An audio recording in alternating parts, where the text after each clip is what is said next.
Okay. Okay, you guys up for it? Okay. Good evening, and welcome to the regular scheduled meeting of the Morro Bay Planning Commission. Today is Tuesday, February 18th, 2020, and we're at the Veterans Memorial Building on 209 Surf Street. So, welcome. We have a quorum here. All members are present, so I'll call the meeting to order. Could we please observe a moment of silence?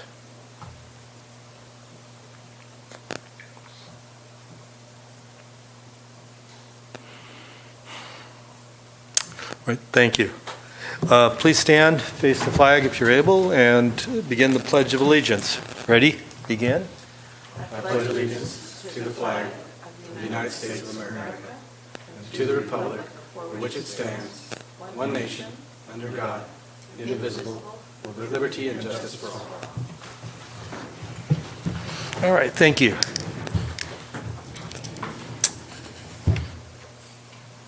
Do we have any planning commissioner announcements? Okay, seeing none, moving on. Tonight we have a presentation. So the advisory body's handbook and bylaws update. Welcome.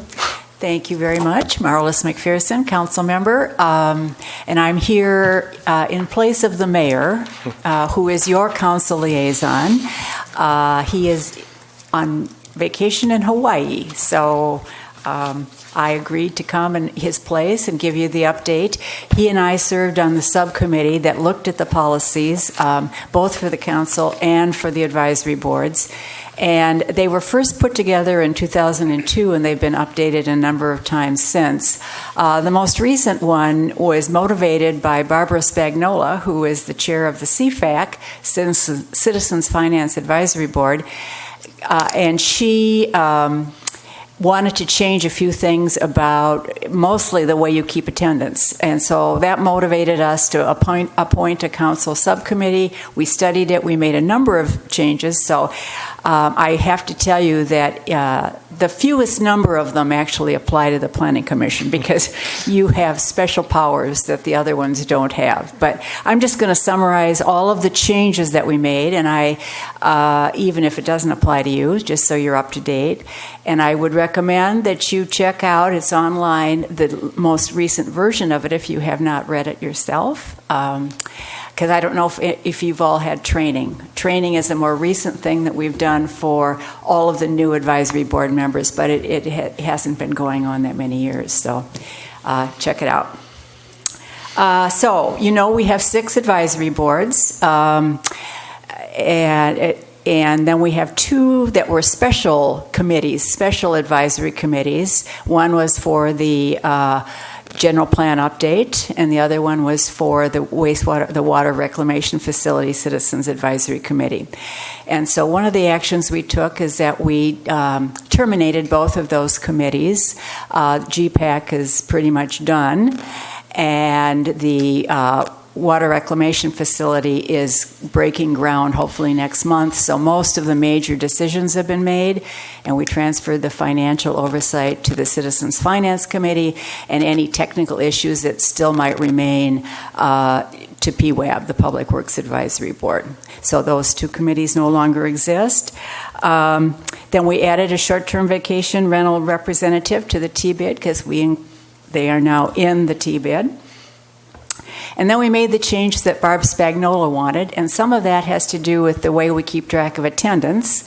Now, as you know, you are automatically off an advisory board if you miss either 3 meetings in a row or 25% of the meetings in a year. Now it is in a calendar year, and now we are asking you, your chair and or staff, to monitor absences and then alert us, because the council needs to act if somebody is going to pass that. They're going to be automatically terminated unless you come to council and ask that they stay on. And it needs to be for excused absences, and we certainly, I'm sure, staff would like to see them in writing ahead of time. And probably the chair also. Also, Barbara wanted us to make clear that if we don't have enough qualified candidates, or even if one person applies and we don't feel that they're qualified, the council need not make a decision. Conversely, if we have a lot of qualified candidates and we don't want to lose people, we are now allowed to appoint an alternate, and that alternate would serve for 6 months.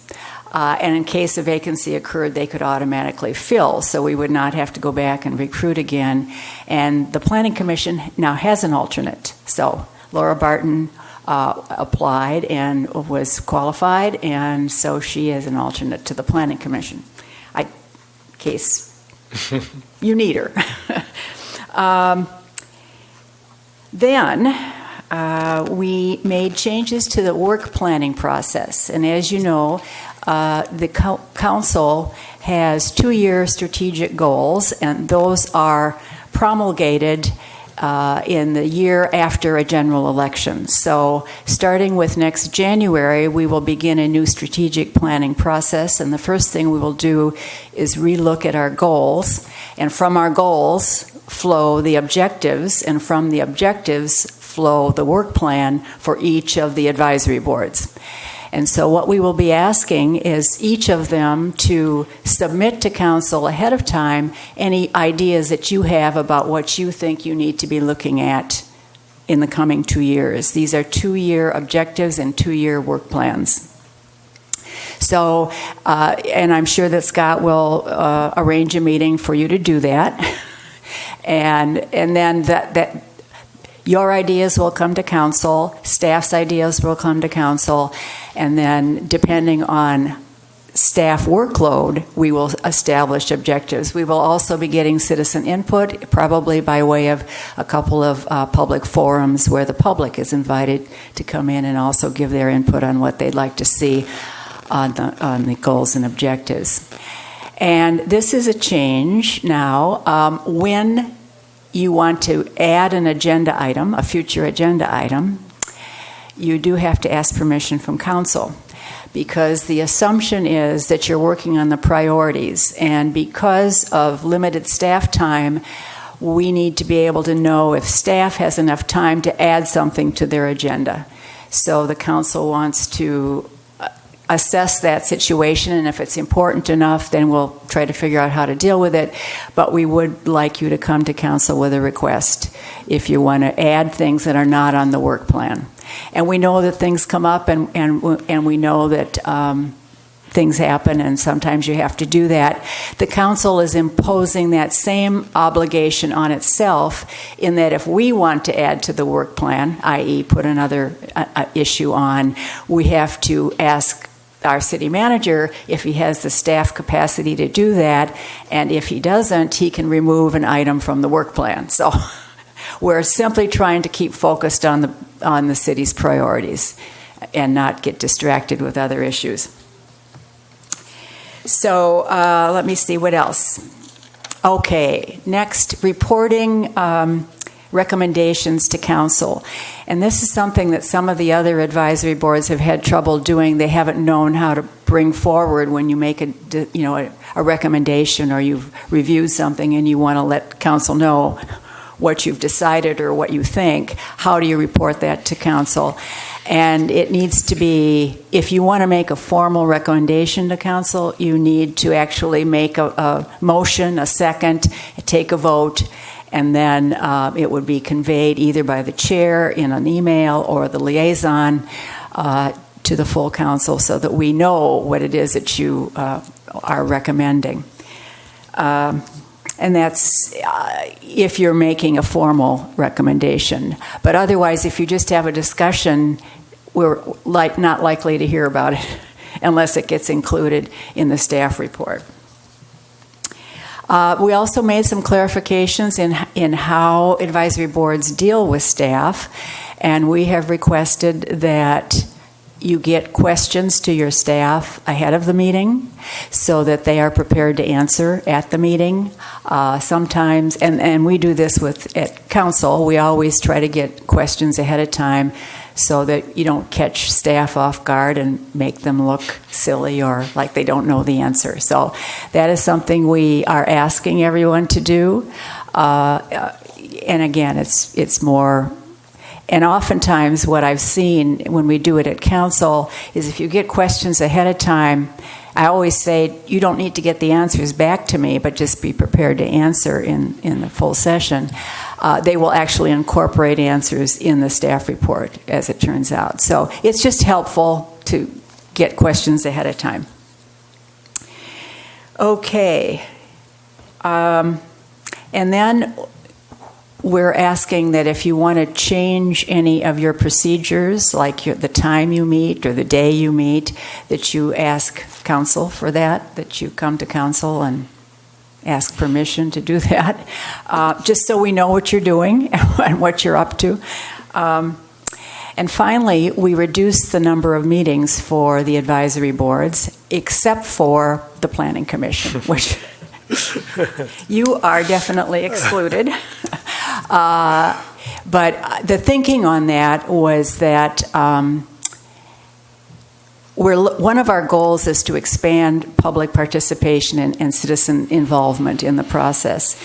And so we looked at how many people actually attend advisory board meetings, how many people view them on YouTube, and we realized that it's not that many people participate in that way. And so we're trying to expand other methods. We now use Polco as a survey company.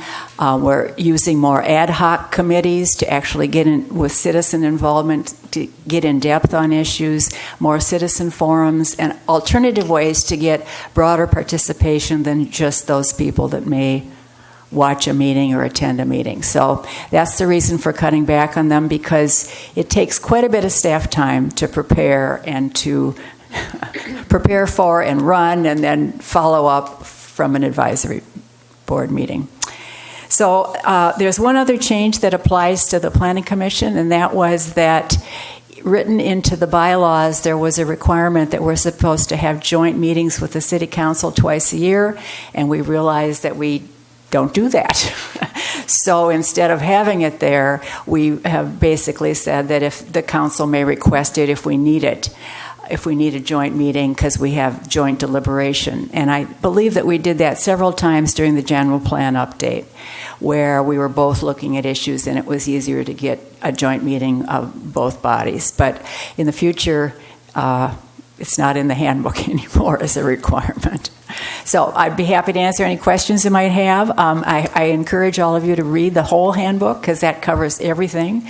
But I'd be happy to answer questions. Okay. Joseph, questions? Jesse, questions? Susan? So I have a question about asking permission from council for future agenda items, change of procedures going through council, reporting recommendations to council.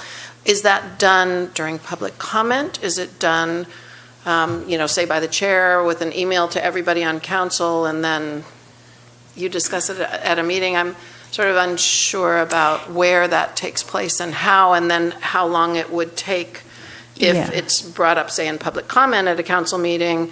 You can't discuss it then because it's public comment, so it has to be agendized 2 weeks later. And how does that work? I think it depends on what the issue is that you're talking about. If you're talking about just a simple change of procedure that's pretty straightforward and it's all right with staff and there's not an issue, it would probably come on our consent calendar. And it's just more for informational purposes so that the council is aware of what you're doing. And with respect to other issues, if you make a motion, for example, that you wish to add something to your work plan, let's say, or you want to add another agenda item to your agenda, you should vote on it so that we know that a majority or however many really want to do that. And then it would be a matter of sending a letter to the council, and I'm sure we would consult with staff and it would be discussed at a meeting, unless it's just straightforward and then it could appear on consent. So it really would depend on what the issue is. Okay. And again, if it's just a matter of it's simple, it's straightforward, and the staff can take it on, council doesn't care. It's only when it's going to take substantial time for staff and it's going to impact the ability to do the other items that are on the work plan. And then the council would take it up. Okay, thank you. Okay. Michael? Yeah, thanks for clarifying the absence rules. They were always I thought they were very punitive in some ways. The question I had was about the ad hoc committees. When you say ad hoc committees, those do you see those as official ad hoc committees that we would self-designate, or do they have to be approved by council? In other words, I understand the idea of the staff time, but we've also talked about some other initiatives, and I know there's been a group that's been meeting about the potential historic ordinance, and that's kind of an ad hoc group outside of these proceedings. But if, say, Commissioner Lohr and I wanted to do something to advocate about electric cars or something like that with something, can the commission appoint ourselves without staff time to do something like that, or is that totally, how do you see that? Two council members can obviously, if you're interested in something, work on it yourself. There's no prohibition about something like that. If you want the council to take action and you wanted to form an official and you want to use a significant amount of staff time to do research for you, then you should, yes. Because I'm not sure, Scott may know, we've got a backlog of things we've suggested to be agendized, and right. I totally appreciate that he and his staff have limited amounts of time given the general plan push and things like that, but my understanding was those were just always kind of tabled until they internally saw it. But you're saying you want to have that go to the council to be approved? Well, at this point, if you're actively working on it, and I'm also the liaison to the Harbor Advisory Board, and they also have a list of items that they have for future agenda items. They're not literally working on them now, and my suggestion to them was if there are some of those that you really want to work on next year, you should bring it forward in this process where we're talking about setting the work plans. And if it's a priority and it makes it on the work plan, then it's official. But you can't probably do all of them. And so that's why it's a matter of actually looking at that list and saying, well, what do we really want to work on? Or, in conjunction with Scott and his, staff limitations. So that would be the right way to get it on the agenda officially. Okay, thanks. As opposed to during the year if something comes up that you are interested in. And the ad hoc committees that I was thinking of are more where we're involving citizens directly in the process, like the short-term vacation rental ad hoc committee that we've established and the Blue Ribbon Commission that was established to look at the rates for the WRF. So it's a way to involve citizens more directly in the process than just at a council meeting speaking. Yeah, I think what Commissioner Lucas was, referring to is really more a subcommittee of the Planning Commission to work on something, because only two of you can do it, right? Three of you in quorum, and then you have a problem. So right, and a subcommittee of the you can do that by yourselves, and even ask Scott. It's a question of his time and how much time he can devote to it. Otherwise, you do need to ask his permission if you're going to involve him directly, or Cindy, or any of the other staff. So, okay. Okay. Right. And when is the next goal-setting meeting for the City Council?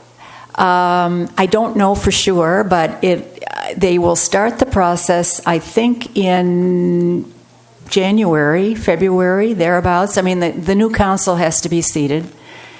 And then they would start that process. And so I'm sure that we would like input from all the advisory boards before we actually get into the citizen involvement part, where we have, the forums where the public can come in and participate in the process. But we have at least two of those that I know of. And of course, you're free to come to that one as well. Because we've kind of missed a cycle as far as our joint meetings. Yes. And so it seems like we're behind time, already on that. So, and then just, for the mechanics of this, as far as, I read through the handbook and stuff, but it wasn't really clear. As far as if we have an excused absence, then would the alternate set in for an excused absence, or would the alternate only step in if a commissioner is dismissed? That's a good question, and I'm not going to answer it because I'm not sure of the answer.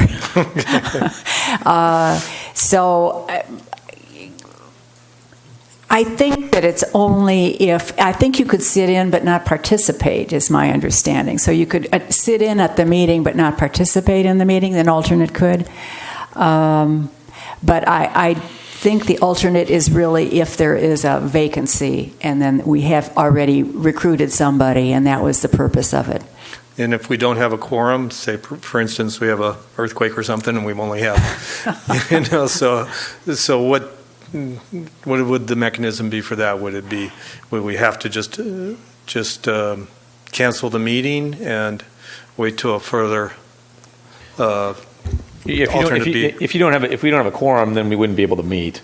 Yeah. So we would just cancel the meeting. Like if we were to show up here and there was only a couple of you, then we would have to cancel the meeting at that point. If we knew ahead of time, we'd have to post it before we showed up that we were canceling it. We can do that ahead of time as well. Okay. When I spoke with Dana Swanson, the city clerk, about how the alternate would work, it was, as Councilmember McPherson indicated, it would be if we had an actual absence. Somebody left the planning commission, quit, moved out of town because you can't be on the commission if you don't live in town. One of those types of things. At which point, for at least 6 months from when they initially appointed Joe, reappointed, then we would have the alternate for that time period. Other than that, we'd go out for recruitment again. Okay. Yeah. Okay. Which is why it's important to let people know ahead of time that you're not going to be there. And I was thinking that the other time when you might need to use the alternate is if somebody was ill or somebody had a health issue and had to, take a leave of absence, you would have somebody that could fill in. Okay. And then just for curiosity, why isn't the alternate's term the same term as a commissioner? So that it seems like a 6-month time period still wouldn't put you on the cycle of new commissioners. Well, yeah, and I think it was more because they were qualified and they'd gone through the process. If they were needed, then you wouldn't have to go through the recruitment process again. So it was more to avoid having to do that as opposed to appointing. Yeah. Because once you recruit, and we do typically recruit once a year for any vacancies, you want to give other people an opportunity to also So why wasn't, what I'm saying is why wasn't their term a year then to coincide with the recruitment period rather than a 6-month period? I can't answer that one either. Okay. I don't recall that it was even discussed. I think it was the idea that it was a way to avoid having to recruit in the middle of a year. But again, those are good ideas, and we can certainly consider them in the next revision of the, of the handbook. All right. Any further questions or clarifications? All right. Well, thank you. Yeah, thank you very much. Thanks. Okay. At this point, we will open the meeting up for public comment. This is the time period where we have the public comment on items that typically are not on the agenda, or on to comment on the consent calendar. So, does anybody wish to speak at this time? No. Okay. Seeing none, I'll close public comment.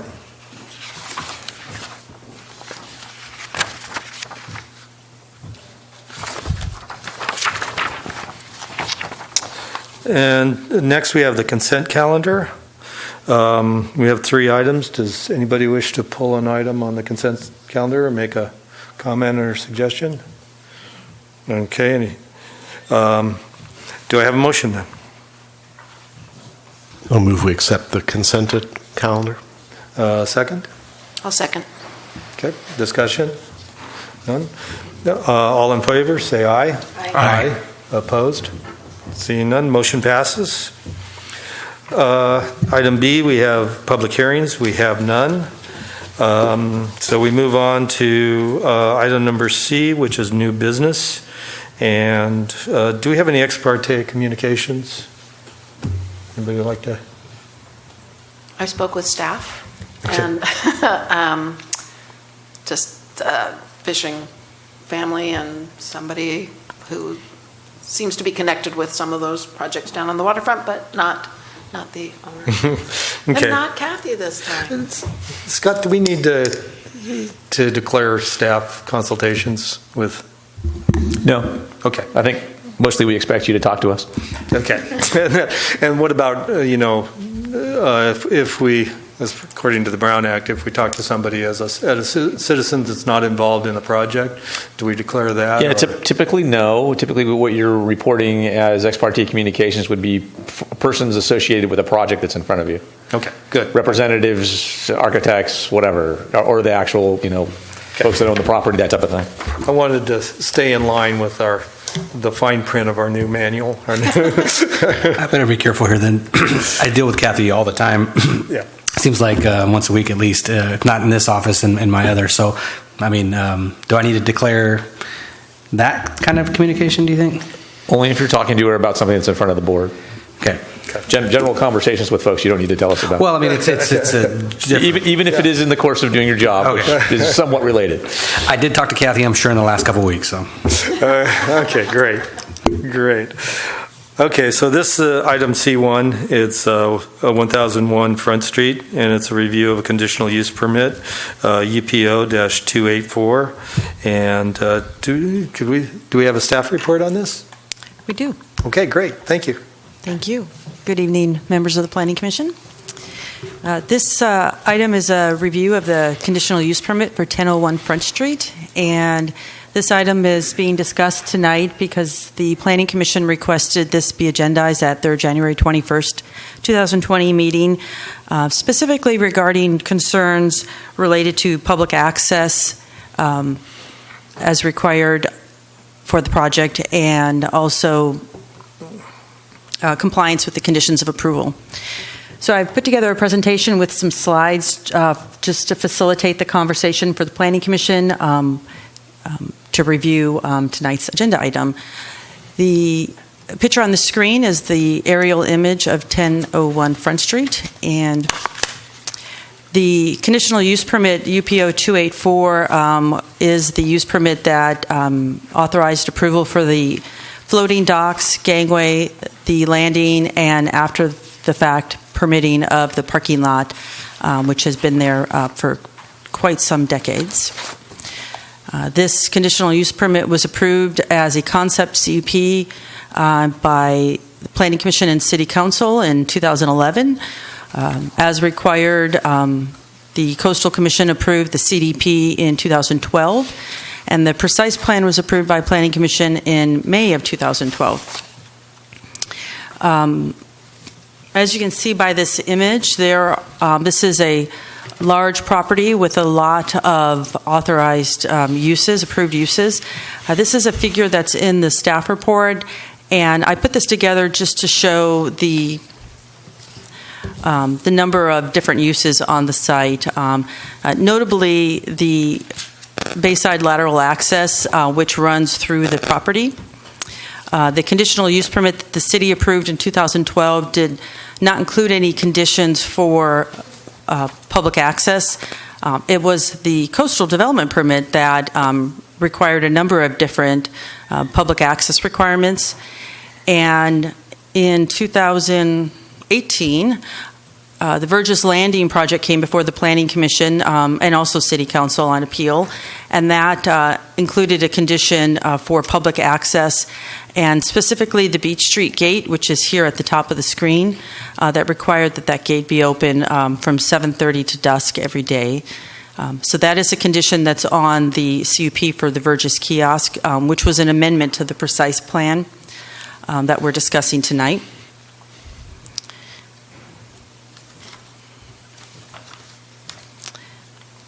Here's another slide. So this is a unique property on the waterfront. It's likely one of the only properties, and And Ms. Novak could correct me if I'm wrong during her presentation, but I believe this is one of the only properties in the city along the waterfront that is both privately owned and partially city lease site. So this red line through this west side of the property, the area to the left represents a city lease site, and the area to the east is the property owner's private property, Mr. DeGaramore.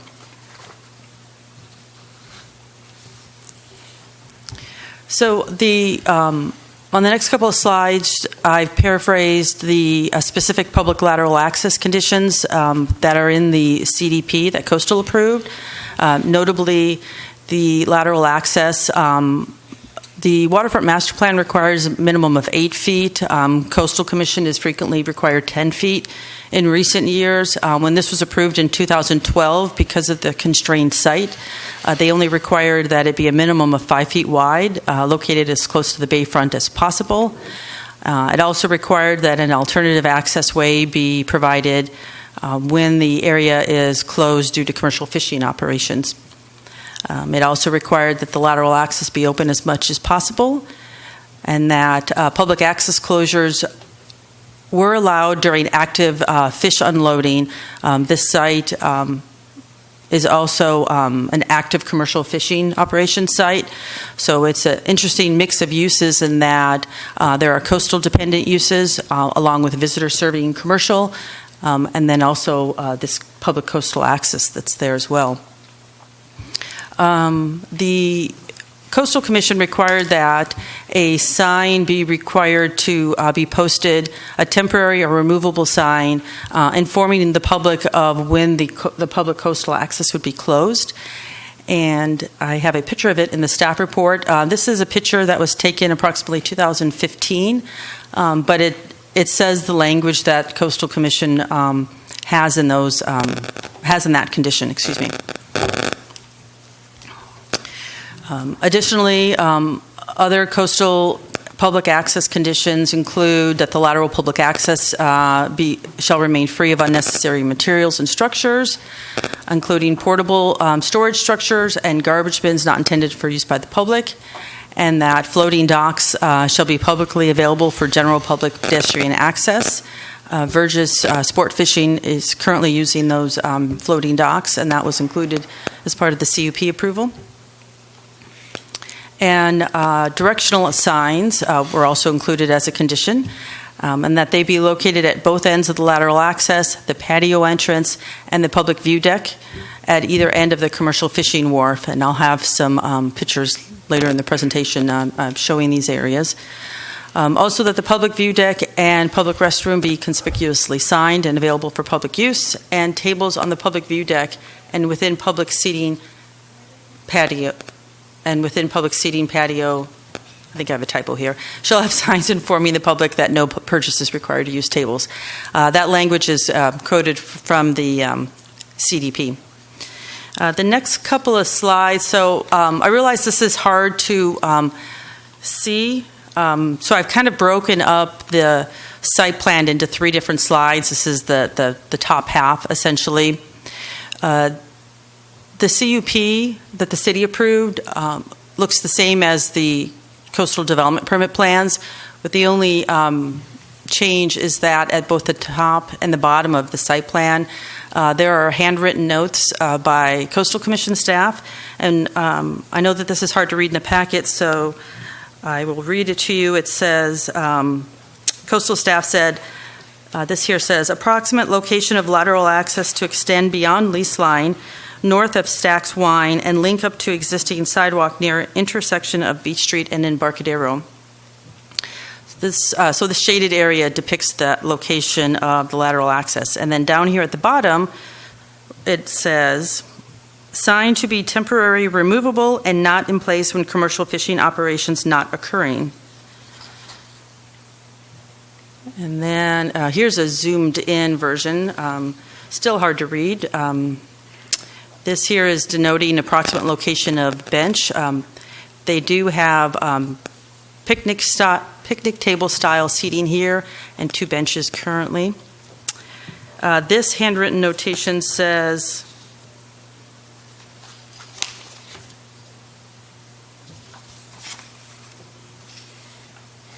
Sorry, hold on a second.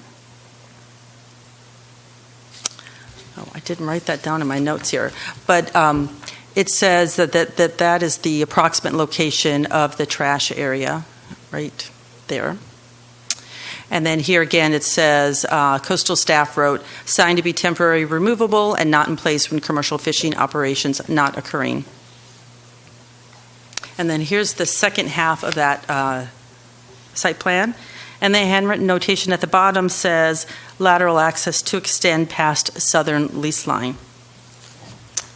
So to kind of show you what this all looks like in real life, the next few slides depict photographs that I've taken over the years, in addition with some Google Earth screenshots. This is a Google Earth screenshot screenshotted in 2015 of what it looked like in 2012. Here you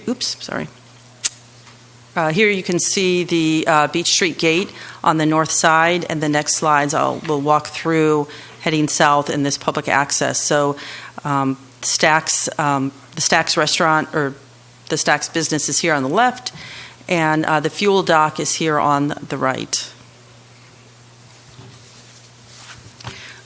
This is showing what it looks like with the coastal access signs here. The yellow painted pathway delineates for the public the coastal access as you would walk through the site. Coastal access signs on the left and the right. And these pictures, unless noted otherwise, were all taken in January or February of this year, just recently. And I apologize if some of these pictures seem kind of out of shape. I had to stretch them to fit in the page, so they might seem wider or narrower than usual. But this is just walking through at the beginning of the gate here to the left, and this is turning the corner with the commercial fishing operations and the fuel dock and storage area to the left and to the right. Here you can see there. So in the staff report, I noted that this area was faded, and I do want to correct that. But this was recently reslurried in the last week or so, and so that was updated actually after I wrote the staff report. So this is a current picture, and this was taken last Friday. The curb stop locations in this area slightly encroach into the lateral access painted pathway. The CUP approvals do require that these parking spaces all be angled. So here showing that they're angled. On the left, this is continuing walking down through that area. Here you can see a little bit more of the encroachment here. On the right portion of the public view deck or the wharf, there is a sign here noting that the tables are no purchase necessary. And to the left again, that lateral access dead ends into some tanks here. It requires the public to either walk around this car or to get by because there is a grade differential here as it drops down. This is looking in the other direction at those picnic tables that I was just referring to. This is the public wharf that is discussed in the CDP approvals. And then the lateral access extends south through the site and it wraps around the outdoor patio that you see on the left. So this is public access. And then this is the gangway that leads down to the docks that Coastal also required be available for general public pedestrian access. This is the south end of the site and coastal access sign here, and then looking the other direction, there is a coastal access sign here. There was previously, back in 2012 when the site was final, there used to be a sign here at the top. Since then, there is what I'm guessing is a crab trap or some type of wooden box that slightly obscures the view there. And then this is the area showing the southern view walk-up area, which the Planning Commission has expressed concerns about previously with the narrow access way here. this sign says patio entrance to the left, or yes, patio entrance to the left, and order line to the right. And then from a distance is showing what that looks like on the right.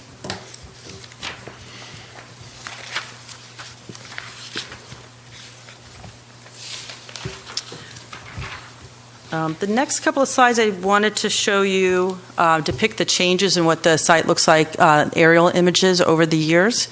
This is the most recent, or the current Google Earth aerial image on the site, and that lateral access way that we just walked through started here on the right. It went down, cut through the commercial fishing area here, wraps around those tanks, or requires pedestrians to walk around the parking area if there are cars in the parking lot. This right here is the public view deck wharf area. That continues around the outside of that patio area and then comes out this way. And actually, I think in this picture you can see that there is a line of customers. It is narrow in this area. The alternative would be to direct ordering customers to the east, which could conflict with the parking and business operations. So that's what it looked like in September 2018. You can see here an image of what it looked like in April of 2013, likely shortly after the project was finalized. One thing I wanted to point out too is that, okay, so here's April 2013. 2018, one of the concerns by the Commission has been the access to the Bayside lateral access on the Beach Street Gate. The property owner has submitted a letter to the city, which is Exhibit A in the staff report, documenting his concerns with business safety and liabilities. It does appear that this area has gotten more crowded or full of items in this area over the years. So 2018, 2013, 2011, if you notice this area here, and then 2007. One thing that came to staff's attention as we were working on the presentation tonight is that there is a canopy that historically was always here, 2007, 2011, and then in 2013, it was moved to this area here, presumably to allow for additional parking. However, it's not apparent to us that any of the approvals that the city gave for this included approval for the canopy, and normally that would be required as part of the CUP approvals. The approved plans for the project note this area as commercial outdoor storage.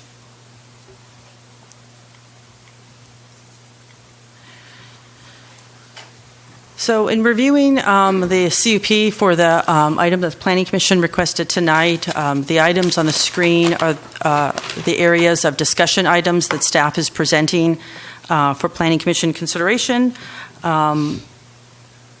There are 6 items on the screen, and just to go through these, the Beach Street Gate, staff has frequently observed that the gate is not open in the morning by the required time.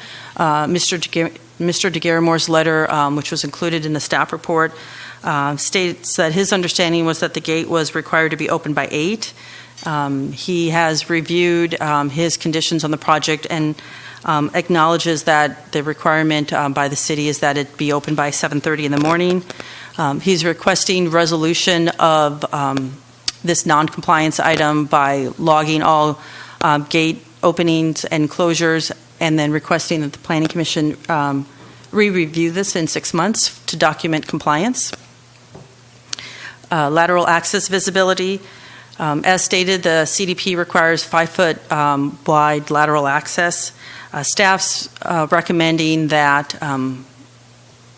a regular painting schedule be considered for the project, as the heavy equipment operations that are in this area where the commercial fishing operations occur cause it to frequently fade and not be visible. And if we're considering trying to make the coastal access here more noticeable. It's, as noted in the pictures, not as noticeable as it could be, given that it goes through the commercial fishing area and then is also adjacent to the parked cars, which butt right up against that painted pathway. Number 3, coastal access signs. Some of the original required coastal access signs on the wharf and around the patio area are no longer there or have impaired visibility. For example, at the top of the gangway, there was previously a sign that noted that that was a public dock area, and that's no longer there. In the past, staff has noted that there's a gate or that there's a chain across the top of the gangway. Secondly, there is a sign here. So this is the southern walkway. This is what was shown to the Planning Commission when it went forward for precise plan in 2012. It shows actually 2 signs, coastal access at the top and then public seating area here, where currently, as in the picture I showed earlier, there's no sign here. The public seating area sign has been removed, and in actuality, there's just a sign that down below that just says coastal access. This has the benefit of the Coastal's logo and then an arrow directing the public to proceed to the west. Okay, so, and then number,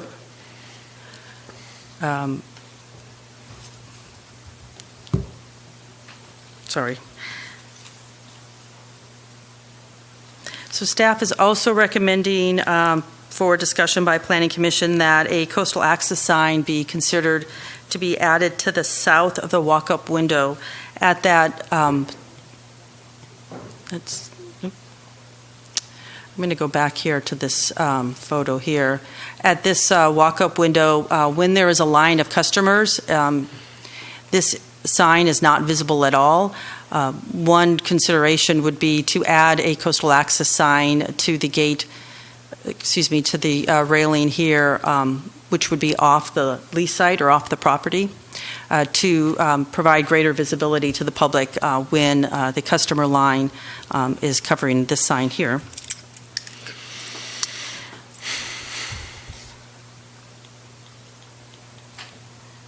And then the last 2 items, so Verges Kiosk Information Booth. This is really more of a point of information. This is an item that will be coming back to the Planning Commission in May of 2020. They have a condition on the project that it be re-reviewed by the Planning Commission within 1 year of kiosk installation. The kiosk was first installed in June, so we're going to be bringing that back to the Planning Commission in May. And then business signs. When the Verges Kiosk project was approved, staff did discuss with Mr. DeGaramore recommendations to pursue a master sign program on the site. Staff has noticed, and as you've seen with the pictures, is that there does seem to be an abundance of signs on the property. Staff would recommend that, again, that a sign program be pursued for this property.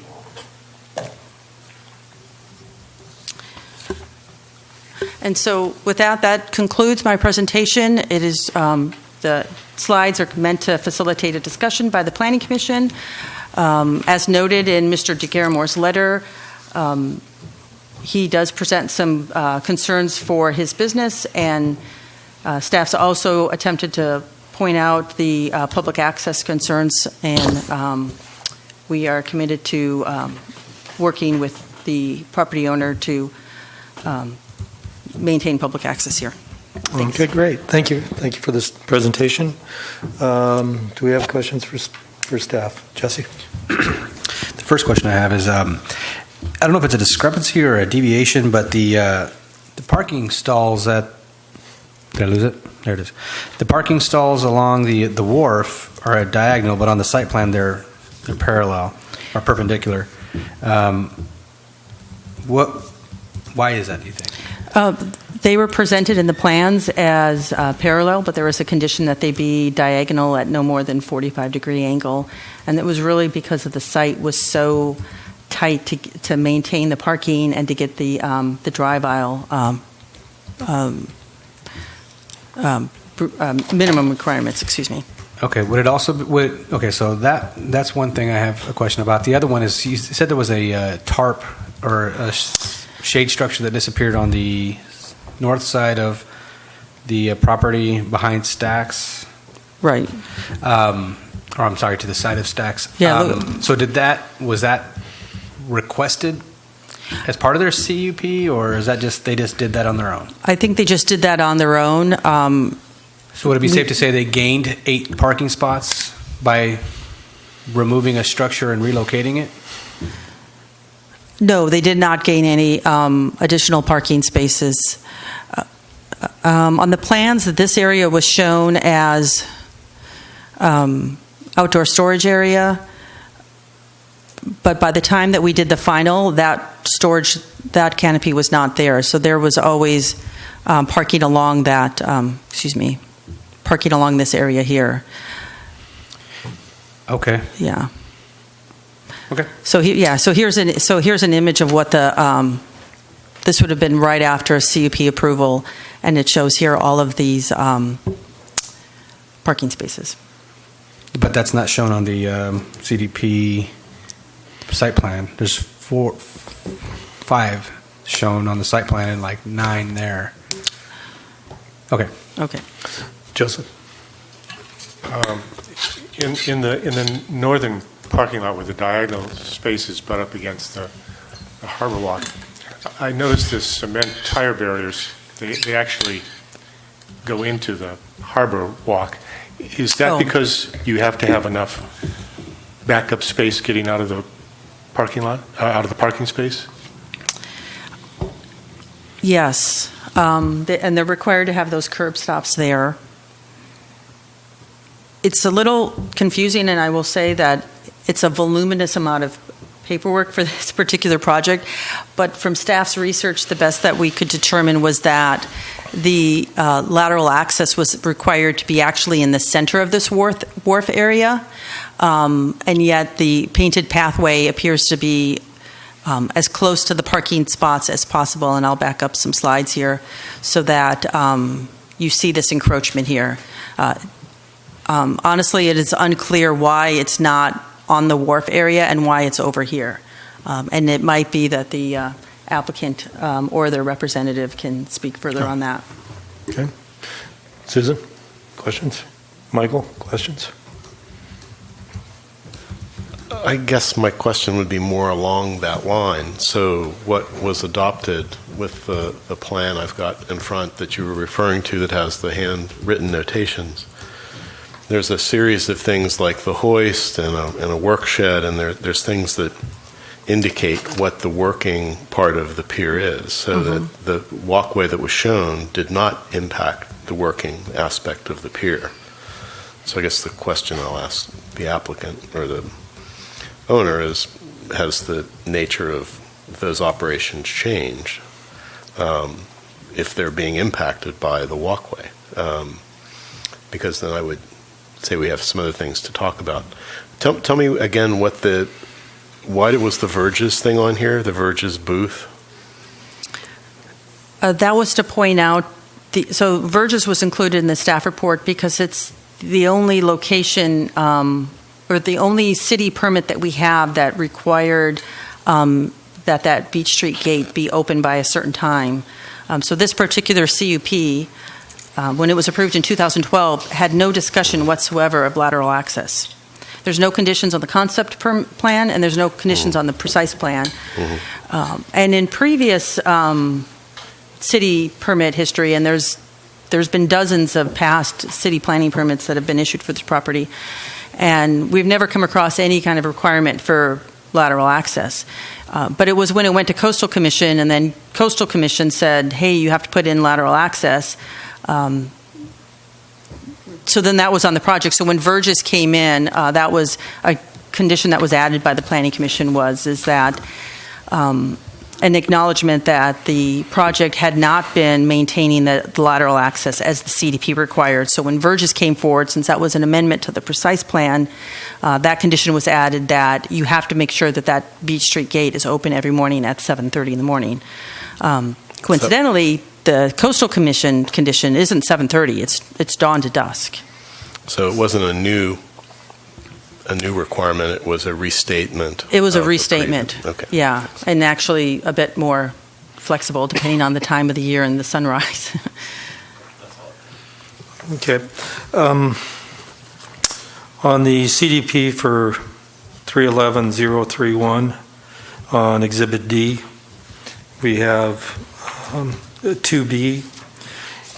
This was done in December 12th, 2012. Mhm. And there's a clear requirement for lateral access in that. And then it also states that on item F, or paragraph F, it also states that there's no public access disruption. So these conditions were these the conditions that were in place in December 12th, 2012? Yes. Okay, Yes, so yes. so this isn't an item that just popped up in the Verge's kiosk. Correct. Okay, Correct. so these been on conditions the- have been in place Since 12. for 8 years minimum. Okay, so this isn't a new item that just showed up.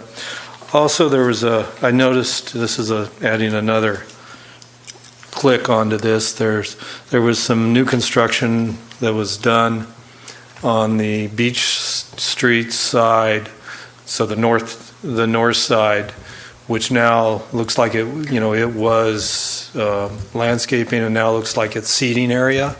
There's barrel tabletops there. There's a clear indication that sidewalks should be a minimum of 8 feet on the exterior. Did they get a permit for that? And if they did, shouldn't they be required to increase the sidewalk width to 8 foot instead of putting seating area there? So they did not get a permit for that work, or they did not contact. If they did, they did not contact myself or Scott. That particular address is located in our city files as 1099 Embarcadero. It also has an extensive amount of files, and so we limited the research to 1001 Front Street and specifically the UPO 284. But for the stacks permit, and I did do a quick review of that after the staff report was done. This use permit, this UPO 284, does have parking conditions that require that the parking lot there's a parking agreement requirement condition, and it says the parking lot to be utilized for on-site parking is located on an adjacent site, and that there was a parking agreement that needed to be recorded. But this is your on question the was on the Beach side. Street. Yeah, and okay. This is what Okay, you know what? I answered the wrong question here. Hold on a second. Okay. I No, that's fine. We talked about this earlier, and I believe that there is a public works condition that had to do with the sidewalk, so just give me a second here. Yeah, I thought I remembered it seeing that there was a minimum 8-foot sidewalk requirement, and I think that sidewalk presently is only 5 foot or thereabouts.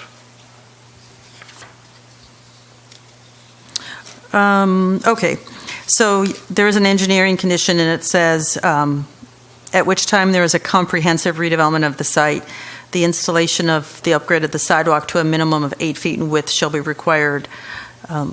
We would not have considered removal of the landscaping and tables to be a comprehensive redevelopment of the site, although that does kind of beget some other issues in that if they're adding outdoor seating, that does trigger some review in terms of parking requirements.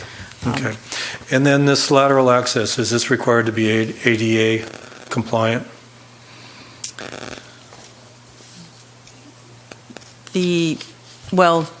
That's a trick question because, yes, it's federal law, right? Yeah. So it is a trick question. Yeah. I agree. But I think I know the answer, but I just wanted to. I mean, there's no specific condition in the project that says that, but yes, it's supposed to be. Right. Existing conditions on the site do not meet ADA, which is no different than many of our other lease sites down there. Okay. Thank you. Okay. Further questions for staff? Okay, at this point in time, we'll open up for public comment. Would the applicant like to come forward?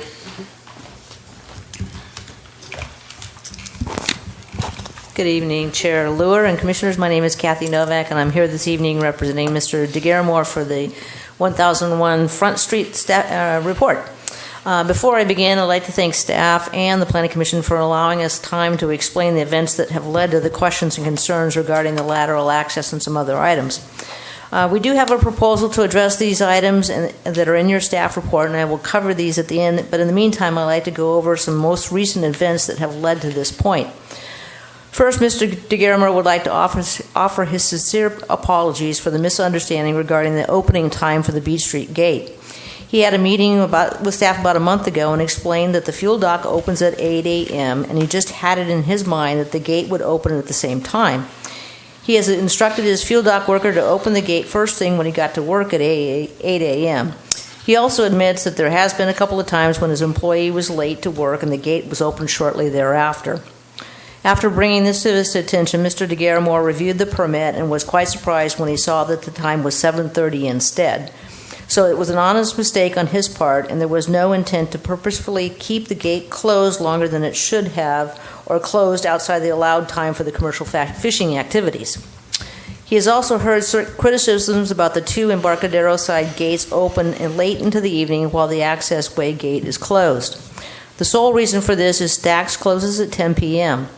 Since there are designated parking spaces in the lot, the gates are left open until the business closes and the patrons leave. Any evening that the business is closed earlier, those gates will be closed as well. Next, at the January 7th Planning Commission meeting, there were several comments made at the time that the Beach Street Gate was closed for public access for unjustifiable reasons. I believe this is an important step to set the record straight so that everyone is clear on why the gate was closed for such a period of time. Staff sent a note to Mr. DeGaramore on December 19th regarding the closure of the public access and the yellow stripe paint for the pathway. Mr. DeGaramore responded to the staff that the gate was currently closed due to an emergency repair on the fuel lines and that the access was not possible as there was a very large hole in the middle of the pathway. The pathway was also blocked by a portable fuel tank that was temporarily placed on the north end. This tank was later removed, but as it was in place to provide fuel for the Coast Guard boats. Furthermore, County Environmental Health required that he place the tank on solid ground and not over the water, so it was limited in the location he could stage the tank and still have it close enough to be able to fuel the boats, which ended up being in the pathway. All in all, it was just too dangerous for the public access around the construction area in the tank. Mr. DeGaramore also told staff that he expected the repair work completed in about 14 days and had planned to repaint the yellow access stripe as soon as the construction was complete and the weather allowed. As it ended up, the project took longer to repair because the County Environmental Health required modifications to the original plans, and therefore he had to act accordingly. This delay forced the completion of the repairs, restriping of the parking lot, and the yellow striping to be done later than originally anticipated. However, he did finish the entire project as quickly as he could. Last, I would just like to say that when Mr. DeGaramore discovered that the fuel line running from the underground tanks located near Giovanni's Fish Market building to the fuel dock was at risk of failure, he decided repairs needed to be done and did not want to take a chance that the line could break and spill fuel into the bay.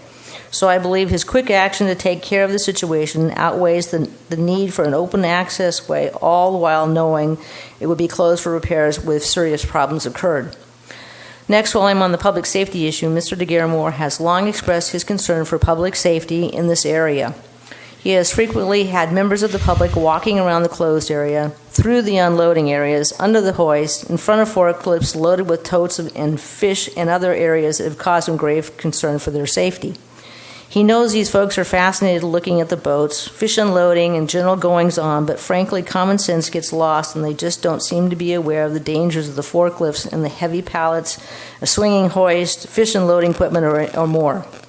Unfortunately, these folks do not understand that the access way is closed to protect them and not to prevent them from access. Mr. DeGaramore doesn't mind if folks want to stand by and watch or take photos while they work, just as long as they stay at a safe distance and ask for closer opportunities when it's safe.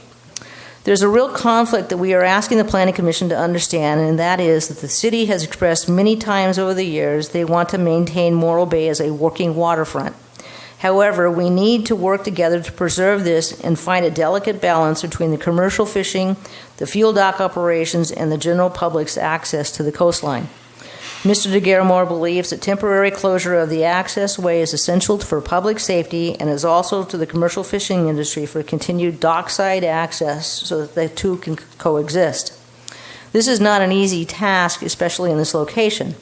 Unlike the fish dock at the north end of the Embarcadero, which has a very wide wharf area and an alleyway for pedestrians to walk and stay clear of the dock operations, this dock is narrower and abuts a parking lot, which significantly reduces the workable area for the commercial fishing activities. The coastal access straddles the wharf and the parking lot, so this further complicates and hinders the fishing industry's ability to safely unload without closures and the public understanding that it's truly not a safe place to be. In conclusion, Mr. DeGarmore is not trying to offend the city in any way, but he is simply trying to strike a balance with the needs of the commercial fishing industry, the fuel business, and the community. Over the years that he's been a good member of the public, he's provided many public benefits to all and is diligently working to protect many important aspects of this waterfront, such as the commercial fishing industry. Now, with all that said, I'd like to wrap up with the proposals I mentioned earlier. First, please accept the apology for the misunderstanding of the time. He will see to the gate will be open at 7:30 and will have his staff come in early to do this. If you don't see the gate open at 7:30, please give him the benefit of the doubt that there may be a good reason why it's closed, not just thumbing his nose at the city. Second, he will keep a log of the gate closures other than normal hours and provide it to the city if necessary. Third, he would like for you to please understand that this is a working waterfront, so there will be equipment, totes, and other related items stored on the dock in the vicinity. Fourth, please also recognize that there are numerous times that there are ongoing commercial fishing activities, and to note that there will be times when the crew needs to set up in advance of the boats coming in to unload, so totes and other equipment may be there in advance of an actual boat sitting at the dock. Fifth, the coastal access sign at the Beach Street Gate has the coastal access feet logo and is consistent with the others. Sixth, he will commit to keeping the yellow stripe visible. There isn't a regular repainting schedule that he can offer, since it is all dependent upon the wear and the tear, and it could be anywhere from several months to a year's time. Seventh, he can replace the sign mounted on the food service line and include the text coastal access and order line with arrows to make it clear. Eighth, he can add public access sign at the top of the gangway. Ninth, he can relocate the coastal access sign on the southern windscreen from the lower edge to the upper edge to make it more visible. 10th, he is willing to come back to the Planning Commission with a report in 6 months to show that he is in compliance with the above proposals. And last, he would just encourage the city to let them know if there's any problems in the future, and give him a chance to rectify the problem before becomes a larger issue. That concludes my presentation. I'd be happy to answer some questions. Well, thank you for your time. And I know you had some questions, and I think maybe what I should do is, Gio is here with me, and he'd like to come up and say a couple words if it's okay with you, and then we'll have the public comment, and I can come back and then answer specifically questions that you might have. And I did take time to print off the proposal that I just read to you. I've got 7 copies here. I'll give to staff, and then that way then you can have a copy to refer to. Thank you. Okay, great. Thank you. So yes, Mr. DeGarmo, excuse me, I'd like to come forward, say a few words. Sorry, Gio. Good evening. My name is Giovanni DeGarmore. I'm the owner of Giovanni's Fish Market and DeGarmore's Marine. Just about 3 points I want to cover, and we'll go from there. First off, just want to offer my sincere apology about the misunderstanding with the opening of the gate. I honestly thought it was 8 o'clock. That's what time we opened. In my mind, that's what was happening, and I was pretty shocked to see that it was 7:30. That came up as part of the Vergis project, so that wasn't originally one of the stipulations in all the other use permits. That was only after the kiosk that the 7:30 thing came in. So misunderstanding on my part. I run the property, and at the end of the day, I'm ultimately responsible. I'm here to say it was my bad, and I own it. So just want to let you know, it's been rectified. Since we don't have staff there until 8, I'm actually paying somebody else to come in and just make sure the gates are open every day. So hopefully problem solved. Topic 2, questions. If you guys have questions for me, if you'd like some clarification on the operations on Front Street, please ask me. I find that most disputes can often be solved with communication. So I'm here tonight, and if you have any questions on what happens, I've been doing this since I'm a little kid, and I can maybe shed some light into what we actually do down there. And I can assure you I'd like to dispel the notion that I'm thumbing my nose at the city or there's this act of civil disobedience. Nothing could be further from the truth. I try to be a good neighbor. I try to follow the rules. I'm a very black and white guy, so if it's there, you know what? I signed it. That's what I should do. I'll do it. Real simple. I'm a straightforward guy that way. And then third, I just once again want to voice my opinion for the record that I do have grave concern for public safety. It's an active construction type area. It's a working fishing dock. I feel like there's kind of a confluence of regulation here where I've got agencies like Cal OSHA on one side, and I've got the city of Morro Bay on the other side. Cal OSHA is the regulatory body for workplace safety. We've got forklifts, we've got cranes, we've got all the things that fall under regulation with the state and the Fed. And then I feel like I've got Morro Bay here telling me, well, we have to have public access. So it's very confusing to have this kind of diametrically opposed policies conflating on the property. So I worry about exposure to liability. One incident that Kathy actually asked me to pull the video, and unfortunately we only keep a month worth of video, but during this process I actually happened to be on a forklift one day, and we were still doing the construction where the fuel lines were falling in, and we had an open pit and we had caution tape, and I actually watched a lady walk right past the caution tape because she wanted to go out on the dock, and I was coming with a forklift. I was unloading some type of fish. I don't know if it was bait or what have you for the fishermen, but 20-pound boxes of squid. They put 100 on a pallet. It's 2,000 pounds. I came around the corner. I didn't see her. She stepped this way. I turned that way. She went left. I went right. What happens when you turn right with a big 2,000 pounds of thing? It goes left. It was very close to tipping. I can tell you I've been driving forklifts since I'm about 12 years old. It was only because I've been doing that since I'm 12 years old that I avoided a catastrophe. She almost got smashed because she had to be out there under the hoist. She wanted to look at the seals. She wanted to step over the scale. She wanted to go well off the yellow brick road. And it happens every single day, and it happens hundreds of times a year. Just come down and watch, and you'll see it. I'm not exaggerating the story. Had I had one more day of video on my DVR, I would have pulled it for you tonight. It's the way it happened, and it happens all the time. People go where they're not supposed to go. I don't know if it's human nature or what, but they do that. One more instance we had was a vandalism incident recently that the police department documented. An individual came down the waterfront, vandalized about 6 businesses during the night. We have them on video. They went behind stacks. They pulled a fire extinguisher off the wall, continued to go out to the end of the fuel dock, sprayed it out over the fence, all over the fuel dock, all over our equipment, just getting into general mischief. Then attempted to get on the forklifts and start them. Thank God that they didn't know the sequence to start it.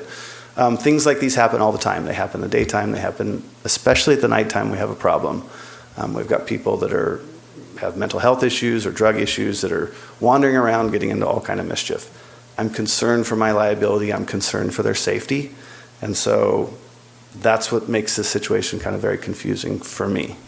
Trying to balance that, trying to keep you all happy, trying to keep the insurance company happy, trying to be able to sleep at night knowing nobody's going to get hurt. Yeah, I think that's it. I mean, I'm frustrated, and I'm here to talk about it, and hopefully we can come to a resolution that works well with everybody. I think I've really tried my best to stay within the spirit of the code and the law and what you guys want and what makes common sense. I painted the road. I don't even recall that the painting of the yellow brick road was even a condition. I think I actually offered that idea so that we all were on the same page. Like, I could tell my employees, here's the yellow brick road. Don't put anything there. Don't put any bins there. Don't put any forklifts, no pallet jacks, no fish. Let's keep that open. Obviously, we go through it a lot, but let's not park anything there. And then for the people that want to enjoy watching a working waterfront, they know kind of where to stay on. So I really have been doing my best to make this all work for you all. So if you have any questions for me, you certainly can ask them now, or if you want to. We'll continue public comment and probably have you come back up for questions. Got it. At the end? Okay. Okay. Great, thank you. Yep.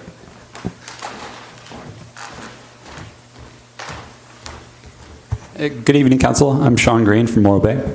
I very much respect the parcel holder for their concern regarding public safety, and they're proposing some suggestions on how to mitigate some of the concerns that this Planning Commission is well aware of.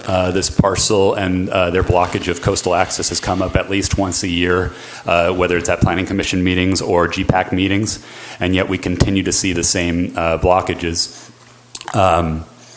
It's gotten to the point, and you guys have seen the photos up on the screen that the public can see as well, that as soon as the 2012, 2013 CUP and CDP were approved and they got their final approval, the parcel is essentially operated almost privately in terms of being able to relocate things at will and not really receiving any kind of pushback from what I would see as this Planning Commission's responsibility as well as staff on maintaining that lateral access.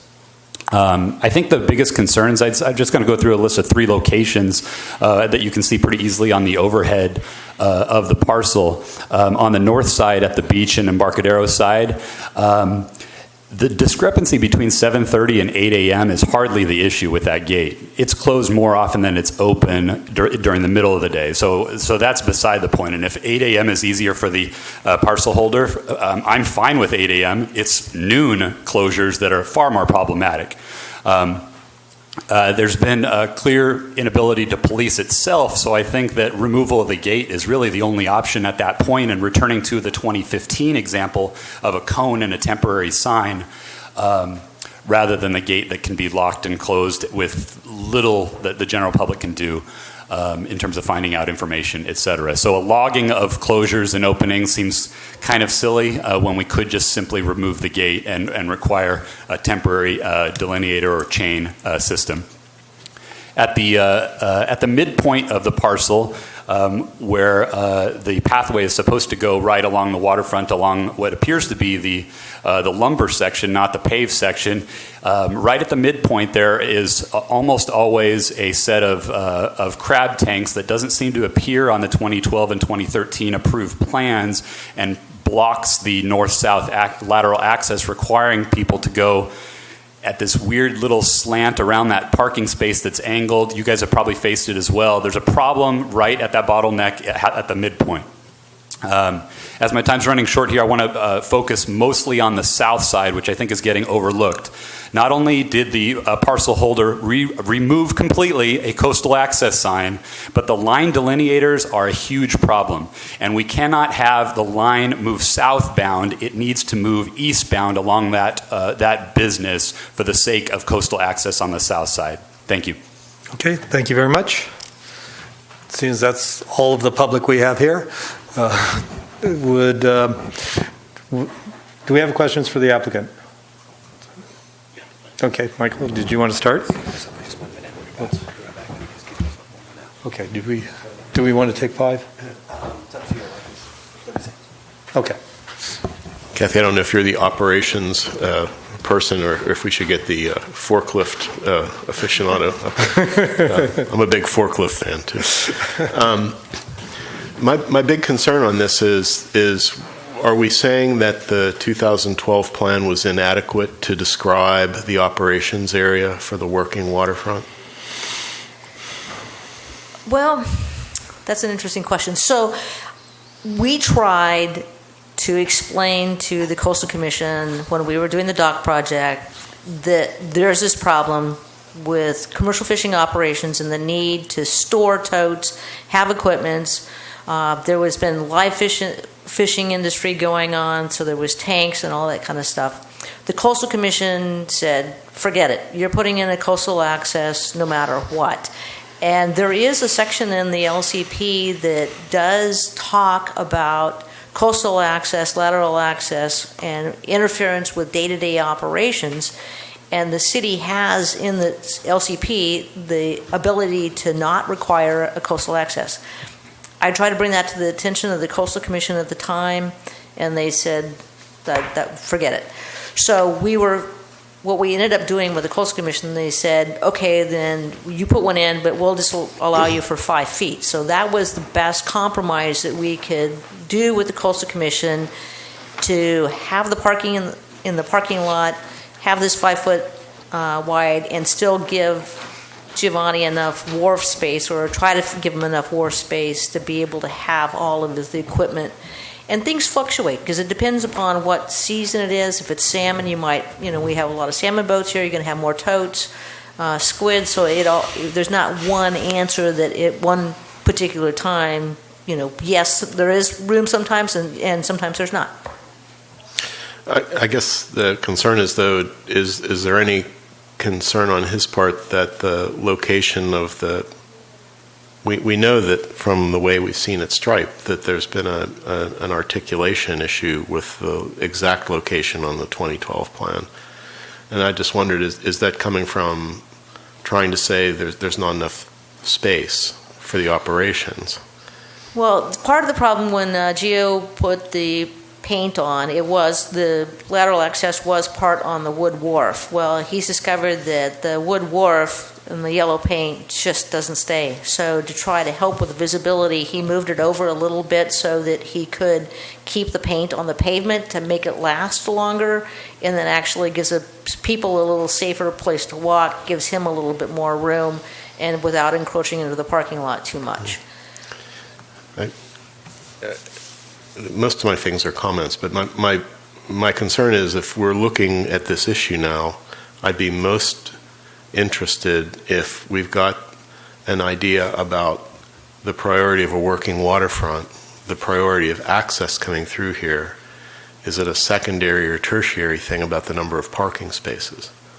Because I'd much rather see people who know they can walk through here, walk through safely, that the operations aren't compromised by people in a plan from 2012 that may not adequately assess the operations today, 8 years later. And we've seen, other instances at the waterfront where the experience of being there is more important than parking spaces. Right. We do have a dedicated number of parking spaces that are directly tied to the CUP and the CDP.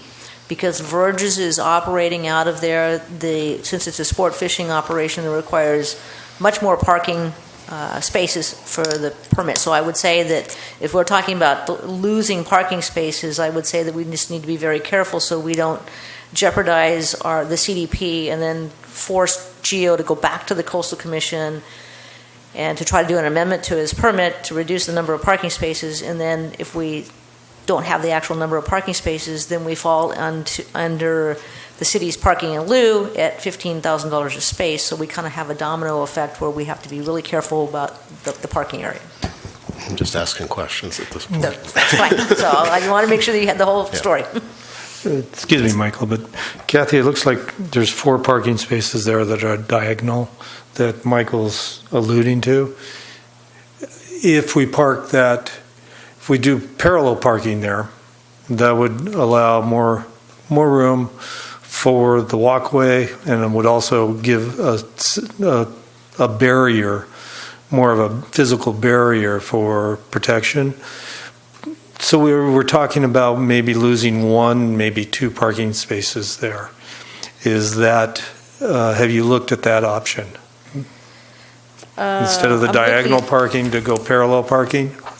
Yeah, I'd have to look. So when we did this plan, one of the things that the city required us to put on the plan was that we had to designate those parking spaces closest to the gangway for the boat. So that was a city requirement.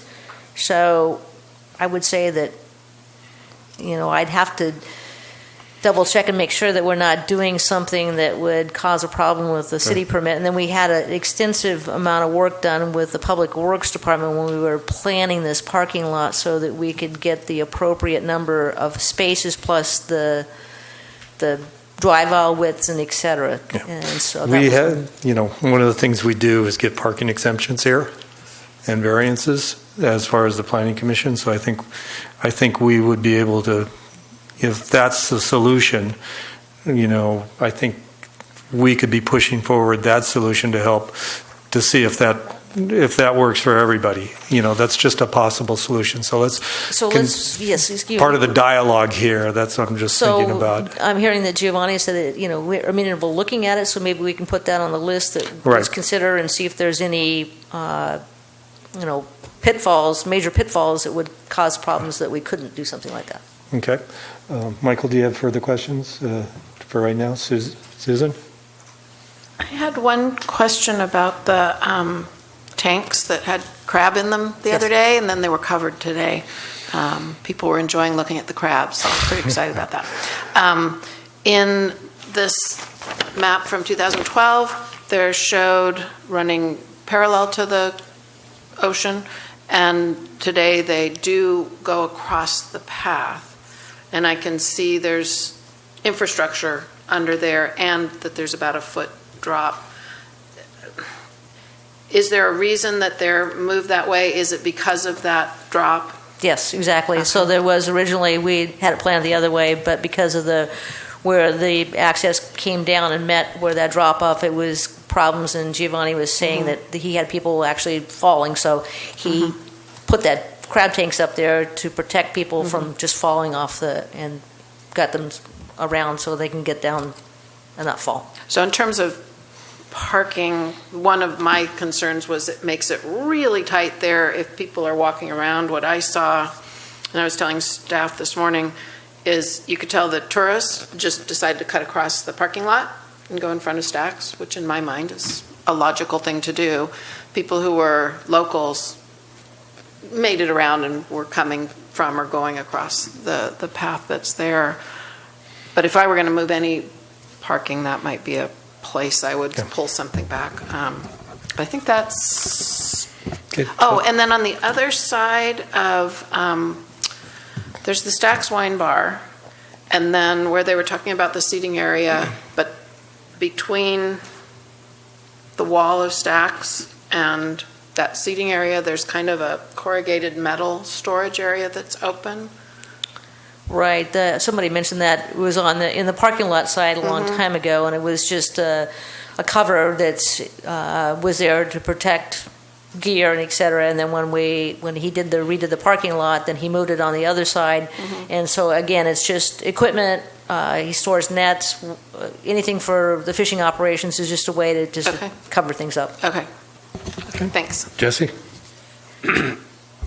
Just one question. So, I've heard a lot about, maintaining the CUP, maintaining the CDP, and making sure we're compliant with what was approved, but it doesn't seem like that's really the case going on. How would you explain the differential between what exists and what was approved?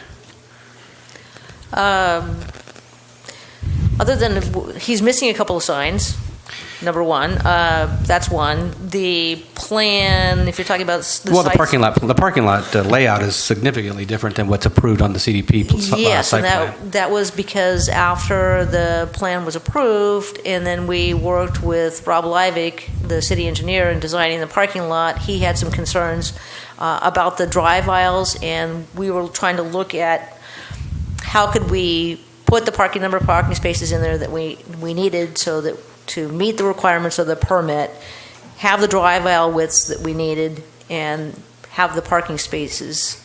So Rob Leivik basically said, here, if we put angle parking in instead of the perpendicular parking, there's enough distance between the two parking spaces. So it was all pretty much driven by the city engineer telling us what the city requirements were for the parking at the time. And that's why the change was made. It wasn't a change that Geo made just because he wanted to. It was all just to meet the city regulations. Okay, that makes sense. Thanks. Joseph?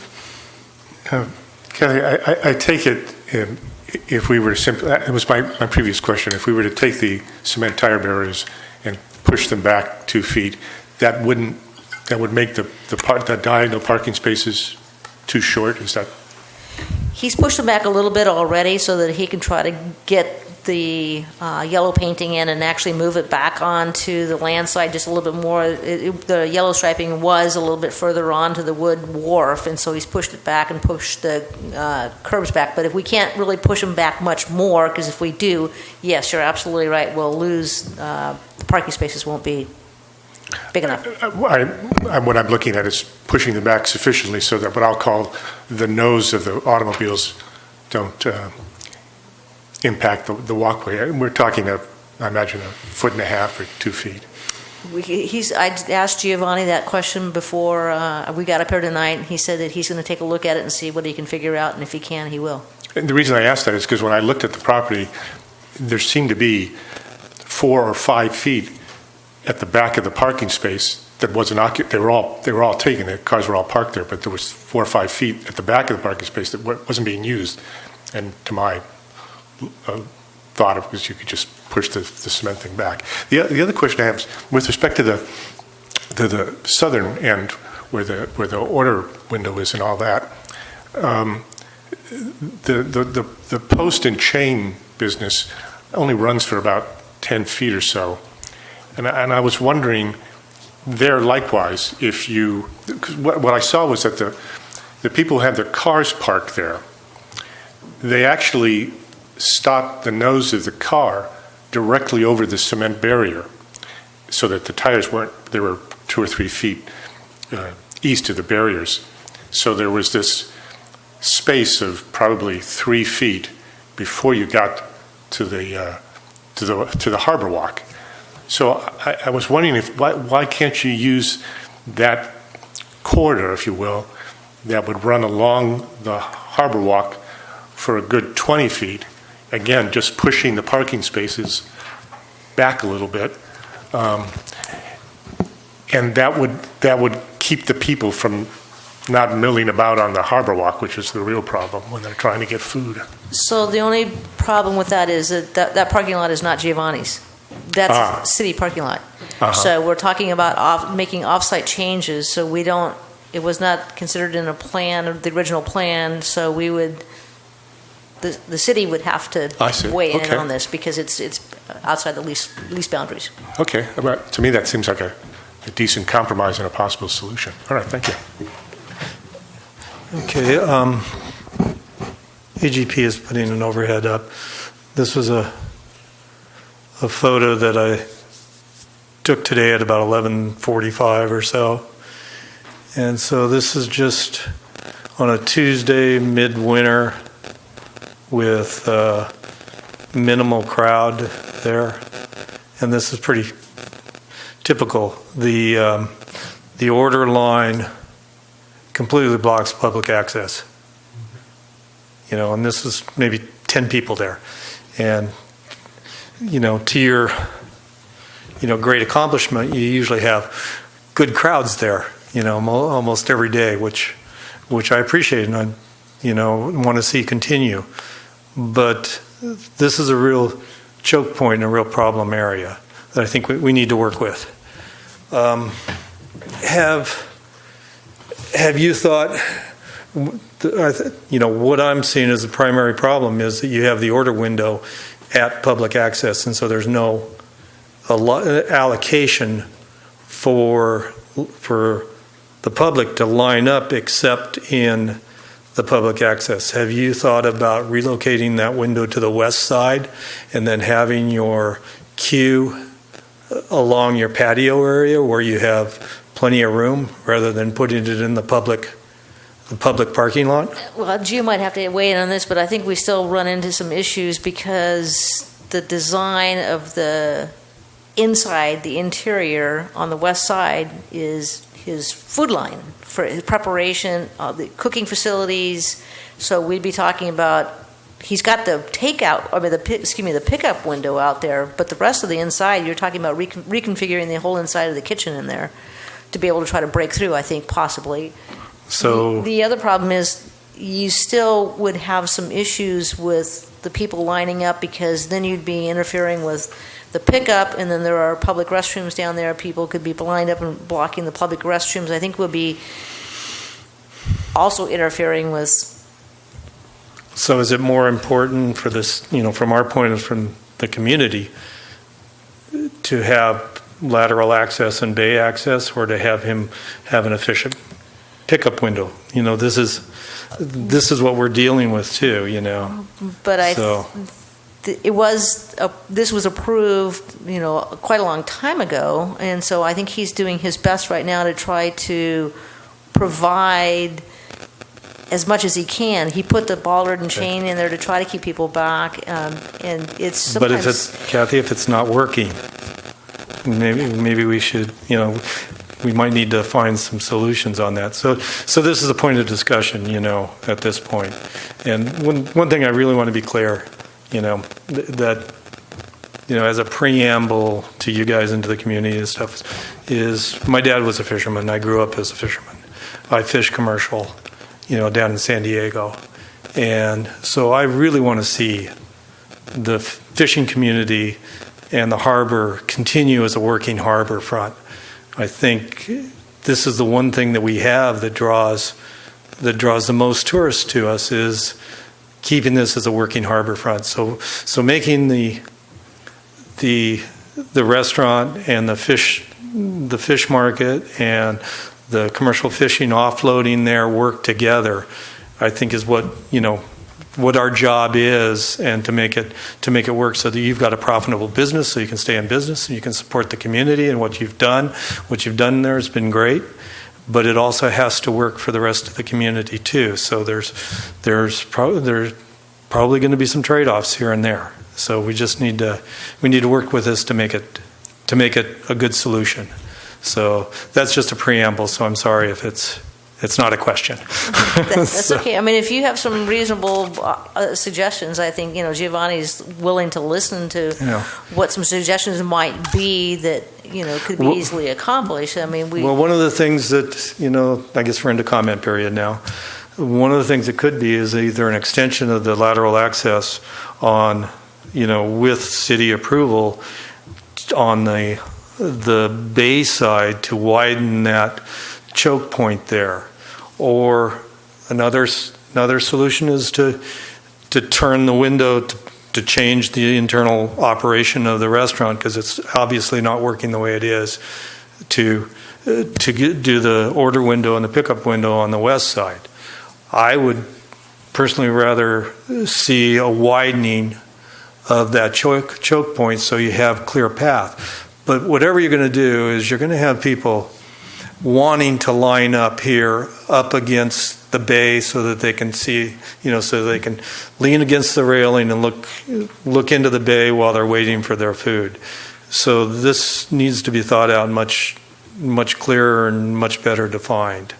And so I don't know if we can come with a solution tonight on this, but this is a real critical point that we need to solve, a real critical problem.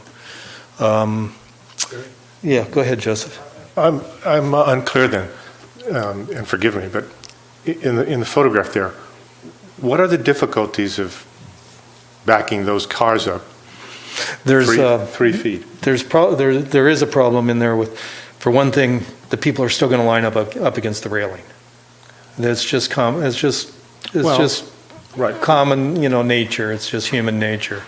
The other problem is if you back those cars up anymore, it looked like you had, accessibility problems behind them for that turnout. And again, I looked at that, cut. And here there was clearly 3, 4, and sometimes even 5 feet between the rear of the parked car and the end of the white parking space, and again. The front of the car was over the concrete tire barrier.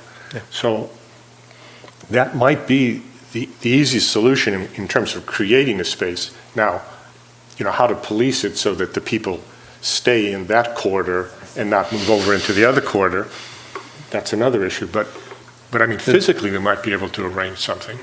It may be. I think, okay. We might be looking to a solution like that.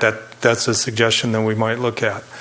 And I think this is going to devolve. I want to open this up and leave it as devolving instead of a testimony and a response. Is if we can keep this as a communication. For right now, it's not how we normally do a public hearing, but I think that's might be the best solution for addressing some of these problems here, if that's okay with you guys. Yeah, so Susan? The tank that's on the south side that's hot, tell me about that. It's a crab tank for cooking crabs. So I understand that that's a challenge. You don't want people lining up next to that because it's hot and they could Right. get burned. And the employees need to get out the door and go and put the crabs Right. in there because people are usually waiting for them to cook the crabs. So there's Right. got to have employee access Okay. back and forth to the tank. So there's not really a good place to relocate that. Not on that going, like running east and west. Sure. Right. Yeah. Okay. But if I'm hearing this correctly, and I mean, pardon me for being this guy, but I mean, there's just not enough room to do what you guys want to do. I mean, that's kind of, quite frankly, what's really going on there. You guys have maybe just outgrown that space, which is great because that means you guys are doing a great business. But at the same time, I mean, I think this is clearly unacceptable, and we're going to have to do something. I mean, and something has to be done. Okay. And then let's move, this is going to be a touch point. We're going to need to come back and look at this again. So I think, you may be onto something, Jesse. We may need just more room. But let's talk about the lateral access along the wharf, and stuff. I agree with what you've done as far as moving the access out onto the paved parking area. I think it's better for ADA accessibility. I think it gives a clearer delineation between the working and the public access. And I think that, I don't have a problem with that. I think that was a really good move.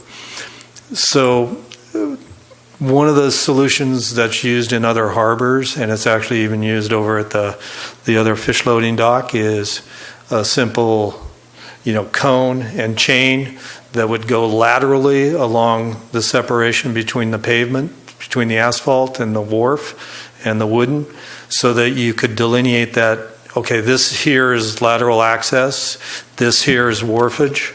So if you had storage on the wharf, if you needed to leave your totes there or your forklifts parked there, then that would be a clear delineation. If you needed to open up the area, you'd just move the cone and the chain all the way over to one side, and then you've got clear access, and then you've got clear working area. There is a real problem between the active offloading and the public access. And I don't, I worked as a longshoreman. I offloaded tuna for, in San Pedro and San Diego. So I'm fully aware of moving, cranes and, half-ton buckets and stuff like that. So you need to keep that separate from the public. But when you're actively offloading fish, then the area should be closed. It should be safely closed. And it can be delineated with chain and signs, and I think you can open that, close off that northern gate with a chain and delineate and move those cones out to into the parking area, so you have clear access and clear runs for offloading and running your forklifts and stuff, and then unloading it onto trucks and stuff. I don't have a problem with any of that. There's no issue with the safety factor. We need to keep that. The problem that I've had can be delineated by a friend of mine that I ran into down there today when I was looking at it again. She said, "You guys must be doing something with this now." And I go, "Well, why? What do you think that?" She said, she walks her dog down there 3 or 4 times a week. Every week. She grew up here. She said, "Yeah, this is the first time, in the last couple of weeks is the first time I've seen this gate open." So that's the perception. That's what we're dealing with, and that is the case. So Gio's got video cameras down there. So, I mean, if it really becomes necessary for him to prove that the gate is open, we can access video. There may be a perception that it's closed because, like I said in my presentation, he closed it in December and it was closed for several weeks because he was working on repairing this fuel line. Yeah. He had a hole down there about 15 feet deep. So, people, Yeah. have that perception because when we hear, well, it's closed all the time, and if they happen to go down there and they just recollect that, or if maybe they went down there at 7:30 and it was, was thinking that he had to have it open at 8. Okay. So Geo has really honestly tried to comply with the permit and keep the gate open. He gets that was his instruction to his fuel dock employee was, the first thing you do when you get to work is you open the gate. Yeah. Okay. He has been. Kathy, I know. Scott, how many times have you heard from this commission that the gate has been closed over the course of the last 2 or 3 years? Numerous times. Numerous times. So we're not talking about the last month. We're Okay, talking since 2012. Okay, what I think, and one of the things I said tonight too was, it would be nice before something gets really out of control if somebody would either call Geo or say something to Scott and have Scott send Geo a quick message, because that's what Cindy did in December. And again, I think people have to recognize that the gate may be closed for a specific reason, and if they just see it closed and they don't see a boat at the dock, they think that he's got the gate closed and he's trying to keep the public out. But in actuality, he's doing some work there and the people are not recognizing. So I think you need to give him the benefit of the doubt. And again, if he can go back for a month and show you on the video. So there's got to be some way that we can work things out so that the public isn't, that they understand. And Geo has offered to send them a note and say the gate's going to be closed, in the normal window when it would be open, because I've got a boat coming in and I've got to set up the totes. Or he's offered to do that to help eliminate some of this problem if the people are saying that the gate's closed. And if he sends them a note and says, we got a boat coming in at 3 o'clock, we're closing the gate at 2 o'clock, and then somebody complains, and we can verify with the city staff that Geo said, oh yeah, he sent him a note and said that the gate's going to be closed, then we can hopefully eliminate that. But we're all looking back in past history and trying to say, oh, it was this way or it was that way, and it's really hard for us to try to. Yeah, and I want to get beyond that. And so, Jesse, go ahead. I have a question real quick, and I don't know if this is possible, and please tell me if it isn't, and I don't pretend to know how fishing operations works. If they entered from the south and they came up to the working waterfront and they had a boat offloading, would it be possible to have somebody directing them through the drive gates, around stacks, to get them out of the way? So what the sign says that... No, but not what the sign says. Would it be possible to stage a person like you would stage in a street that is saying stop, go, stop, go? Would it be possible to have somebody there directing traffic to allow the people to get from point A to point B? No, because there was a couple things. We can't direct people through the parking lot to go from the view deck through the parking lot to the sidewalk and the Embarcadero. That's not safe. We can't direct people that way.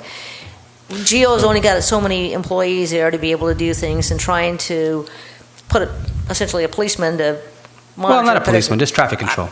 But there's an employee standing there waiting for somebody to walk up and then say, oh, well, you can't go that way because we've got commercial fishing operations going on.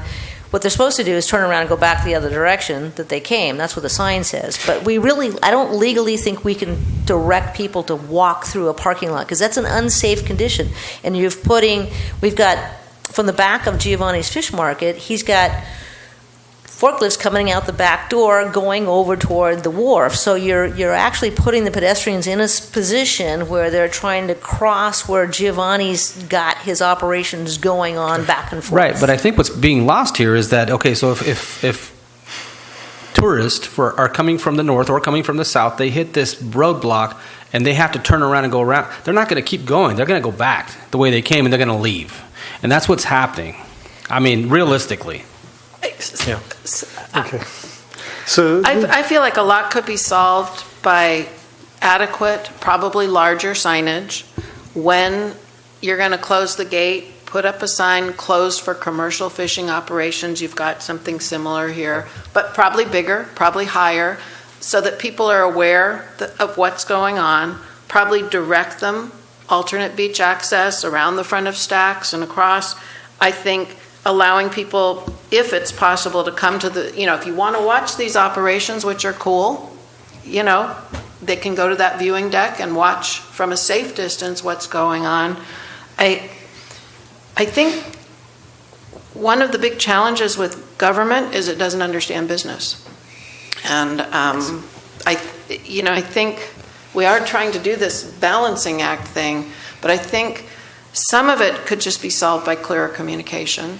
Some of it is some what we call specific local lousy conditions. You've gotten too big for the site. And so somehow we have to try and work with that. But I do see people who just cross the parking lot, because they, especially with those tanks, they aren't quite aware, but they do keep going, and people coming from the Harbor Walk to the north. I personally, wasn't really aware that was a possibility to walk through there. Again, signage would help with that, but I always just walked around Stacks and went to the front, and then, so, I understand the challenges, but I think, maybe with some good signage, some documentation of things, I think it's, in my mind, you've got to close it during those operations. It's just not safe. The biggest concern we have about the signage is that, we start putting, let's put a sign up here, let's put a bigger one over here, then we have this sign blight going on, and I think that's been a concern of, what the Planning Commission and other folks have been talking about with the sign ordinance and other businesses. It's like, don't put that many signs up there because there's too many signs. So if we could be conscious as figuring out a way that we can do this without making it be sign blight, that would be great too. Okay. I think Cindy recommended a master sign program for this site. Yeah. So we are asking for that because when we researched the site, not surprisingly, because it's been there for a very long time, and there are a lot of businesses there. You get what I call, sign creep, and so there's a lot of stuff on there that we don't have permits for, and so that's why we suggested that, and because they were missing some of the lateral access signs, and so we thought, we should probably get this all wrangled in. So that was why the suggestion was made. I'd also point out that the coastal development permit condition on the project requires them to identify a secondary means of access around the closure. I think what the plan does, though, is, and they're supposed to submit a plan that shows what all this was going to be. I think this is the plan, and Madeline Cavallari wrote on here, and they have some of the notes on here that says that the plan for lateral access when this is closed is not to walk through the parking lot. It's to turn around and walk back south and go around the south end of the building past the where the walk-up window is. That's the way this reads. So it does suggest doing that, but then this plan goes further and points you back around going south and not to the parking lot, similar to what Ms. Novak said. So. Yeah. Okay, and I just wanted to say one of the pictures that I showed in the presentation has that language that directs the customer or the public to go back to the southern access way. Okay, I think we need to close public comment at this point, and then we'll have discussion here. And after our discussion, if we may open it back up again, so we'll see how this goes. Okay? Thanks. All right, thank you very much, and thanks for the frank back and forth. Okay, I guess I'll start on this, if that's okay with everybody. I think there's this interplay that happens here. It also happens in San Diego, Fish Harbor. It also happens in Ventura. It happens in Channel Islands. It happens in Moss Landing. It happens in Santa Barbara. It's a problem. It's tough, but it can be solved, and there are solutions for this. I don't have a problem with temporary cones and chains separating the parking lot from the wharfage, so that, and then during active offloading periods to have the north access and the south access chained with a sign that says actively offloading or actively processing fish or actively processing, whatever the signage needs to be, so that that lateral access is closed while it is actively being used. When it's not actively being used, it should have clearer, freer, ADA compliant access through the whole site. That means people don't have to walk around fish tanks, people don't have to, squeeze through a crowd to get to the access point at any time during the day. They don't have to, try to fight, open a gate or have a gate closed on them. So, temporary barriers, in fact, it even states this in the 2012 Public Access Management Plan. If you look at item 2, paragraph B, it says public access closures shall be limited only to periods when active fish unloading activities prohibit safe public access.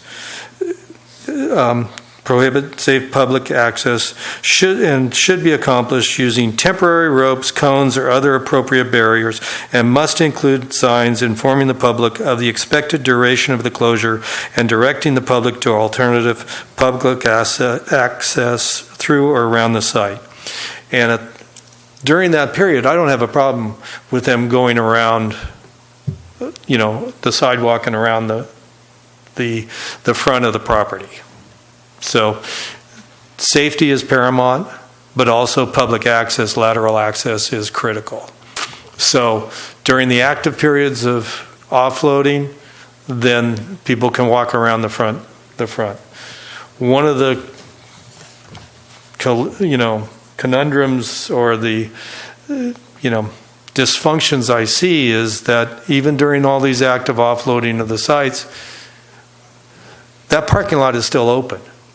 The gates are open on the street. There's cars parked there. There's public in there. So if they can make accommodations for the cars that are parked there and the gates being open, there's no excuse to have that gate on Beach Street on the North Street closed. So you can't have it both ways. But so I don't accept the argument that this was a one-off and only happened in the last couple of months, because it hasn't. And it's been documented. There's been several comments from the commission here to staff to check on it. There's been emails back and forth, from staff. Anyways, that's what staff has told me, that there's been emails and it was going to get corrected and it never ever got corrected. So, but I think we have a chance to correct it here. And I think we can do it to everybody's satisfaction, not satisfaction, but to where it's mutually acceptable and it's good for the business and it's good for the public. So where you guys want to go with this? Do we want to continue this item, take comments? Do we want to have a subcommittee work with the applicant to go over some initial? I have a few comments. Okay, well, let's go through comments right now then. For me, the critical points are the access points on the south and the north, and having continuous lateral access through the site in a safe manner,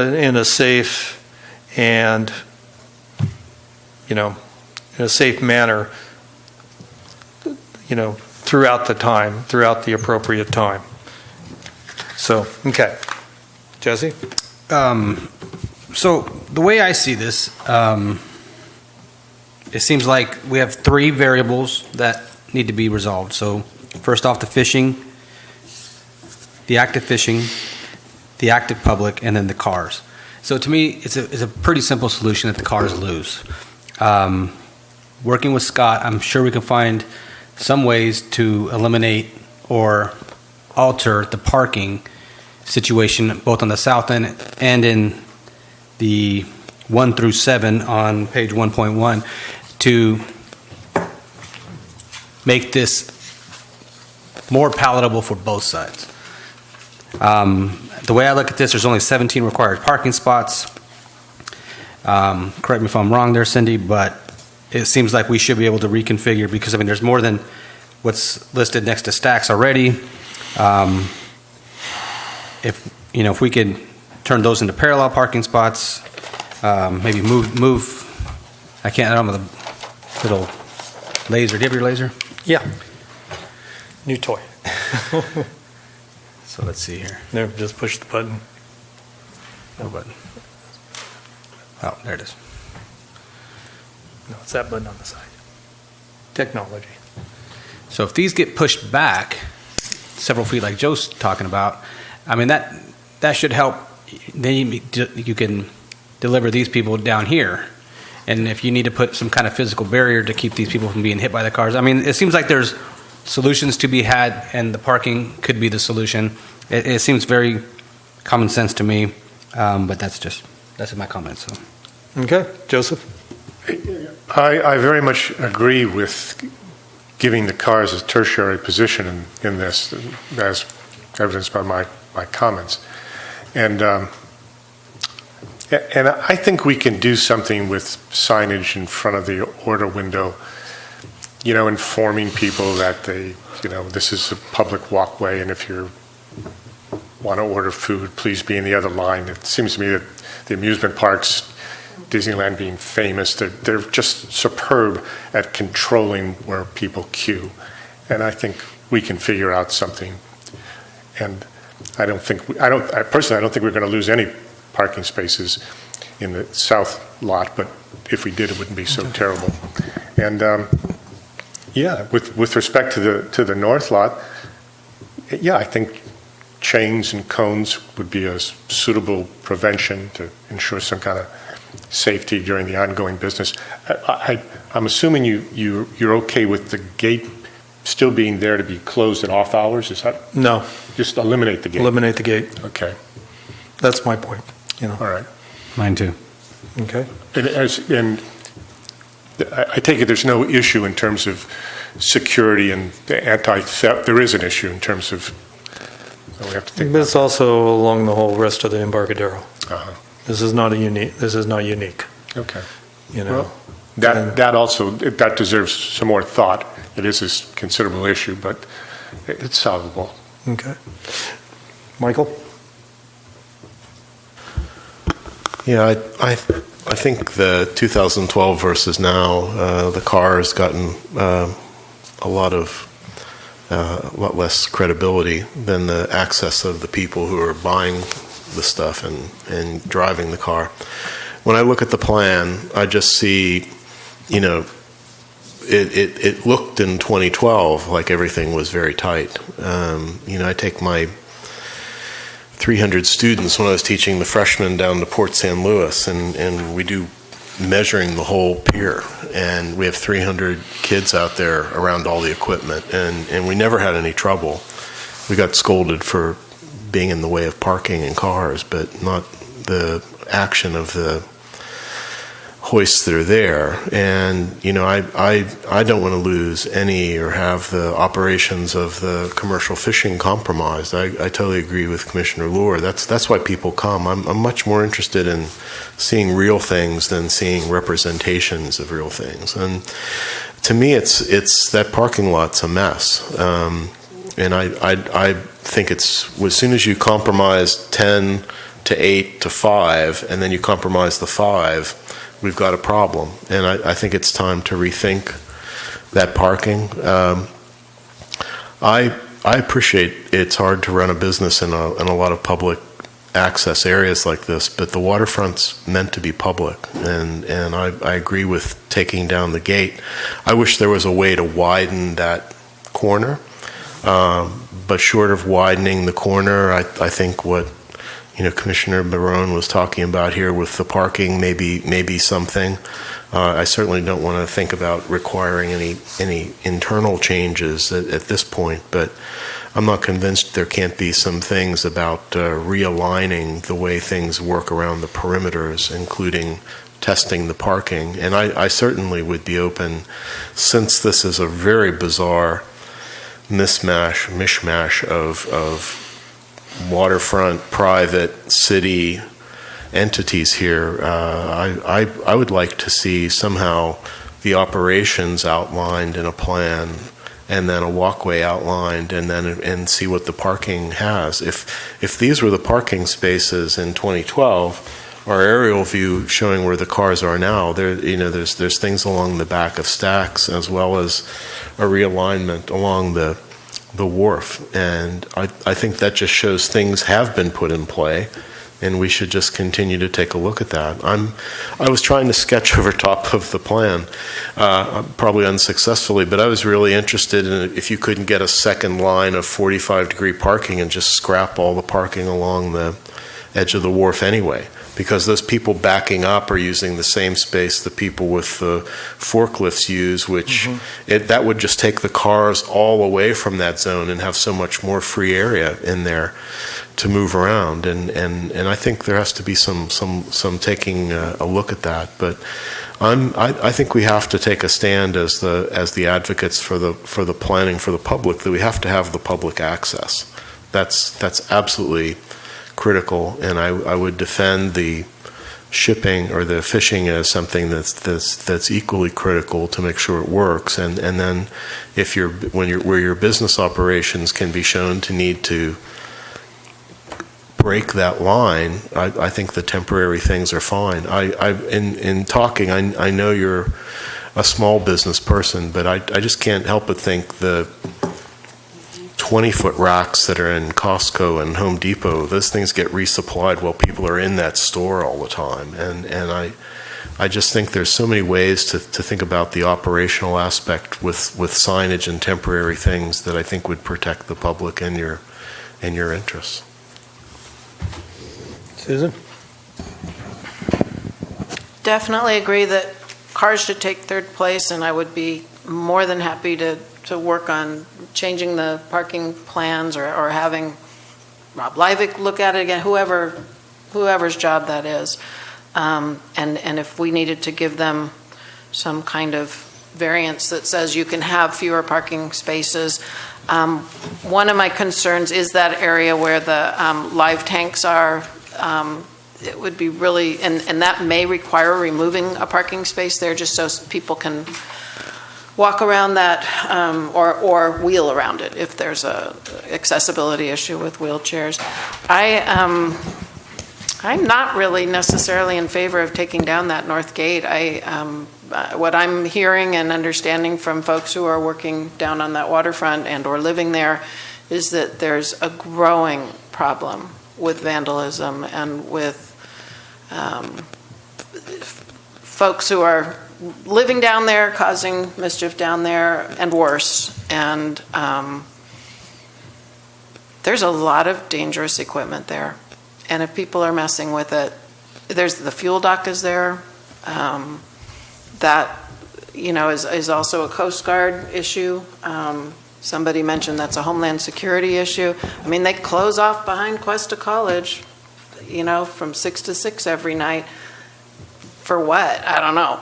And I'm not saying we should, go that far here, but until we get some better kind of policing or lighting or something in that area to keep it safe and visible so that if we do have patrol driving by, they can see who's there and what's going on. I'm not sure I would ask them to take that gate down.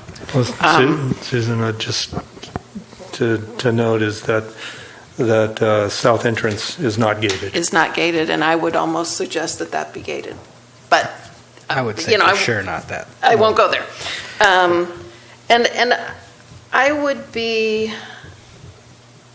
so I'd be interested in looking at the parking. I would be interested in having Geo and crowd work on a sign plan with staff, come up with some kind of plan so that we are more comfortable with the addition of the appropriate signage for coastal access and where the good places for that to be. Also that there's a public restroom, signage for that that's a little more obvious probably on both ends. And I would like to give him the opportunity to try and make this right and come back to us with it. Since it's not a public hearing, so we're not making decisions here, right? Right. Yeah, so I think we can make suggestions of what we'd like to see. And so I think we all sounds like agree that moving the cars somehow so that they're not blocking the access, helping delineate a better way for the order lines. And you're right, Disneyland does it. They get you queuing, and then somebody else goes off in another direction, and it's signage. It's telling people, here's where you go, here's what you do. And I don't know what could be done with those tanks, short of, again, creating a walkway around them that would probably go into a parking area, which would mean you would have to move one of those cars. So those are my thoughts. I think we've got to be able to allow the fishermen to do what they're doing. Yeah. And we need the public access, and they're going to interfere with each other. Yeah. And fishing doesn't operate on a timetable. It's a tide table. It's a, it's a when the fish are in. So you can't always predict that. No. Ever predict that. Yep. Okay, and I don't think we're trying to predict it. I don't think we're trying to set hours on the fishing operation. The critical points are, okay, one of the problems I see is that, on the order line on the fish, is that basically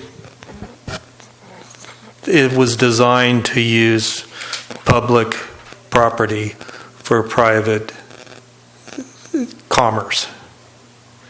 And so that's conflicting now.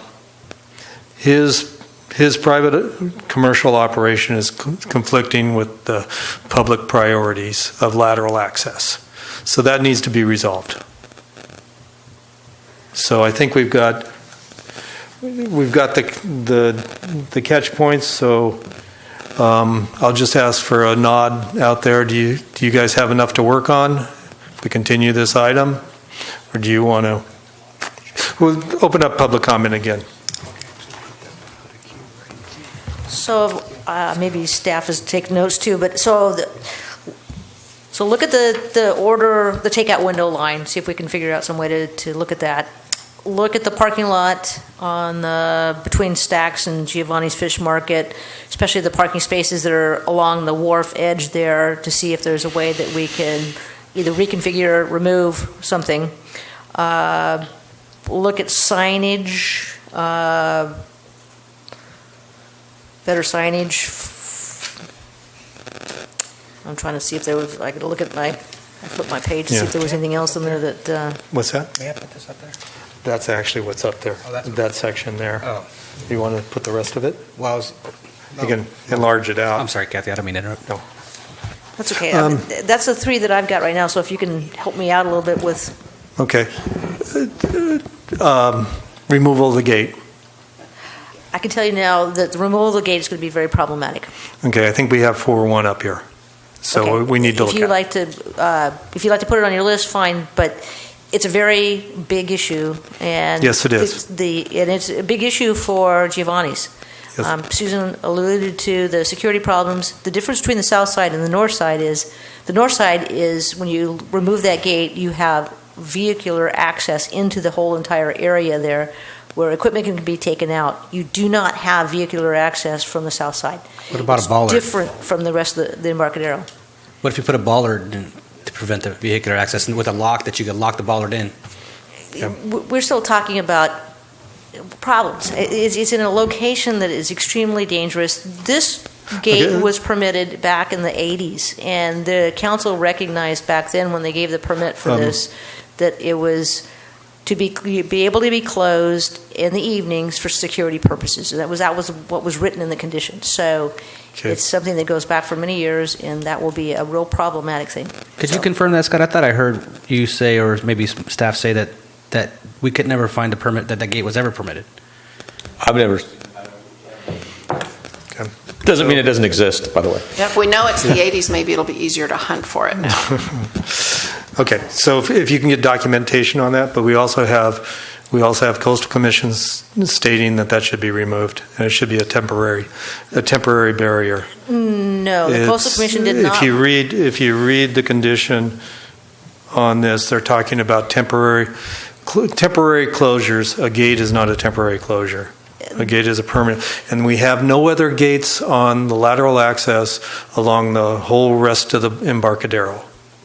This is the only location, and we've removed gates from other places, lateral access on the walkway where we specifically required them to take out gates. So I'm going to agree to disagree with you on that, because I was directly involved with the Coastal Commission when we did this, and that was not a specific condition of the Coastal Commission to remove that gate at the north. They did not require that. They wanted no other gates across the south end, and et cetera. It was not anything to do with the north gate. Okay. May I ask a question here? Sure. And tell me I'm off base or I'm way out of line here, but with technology being what it is, and motion sensing lighting and motion sensor cameras, would it be possible to have some sort of I don't want to say a monitored system, but security type of situation where the lights kick on, the cameras kick on, and some kind of audible, hey, we're watching you, please go away, kind of, like, my dad can do it and, open his door from Las Vegas, so, I'm wondering can we figure out a way to have some sort of security system rather than prohibiting access?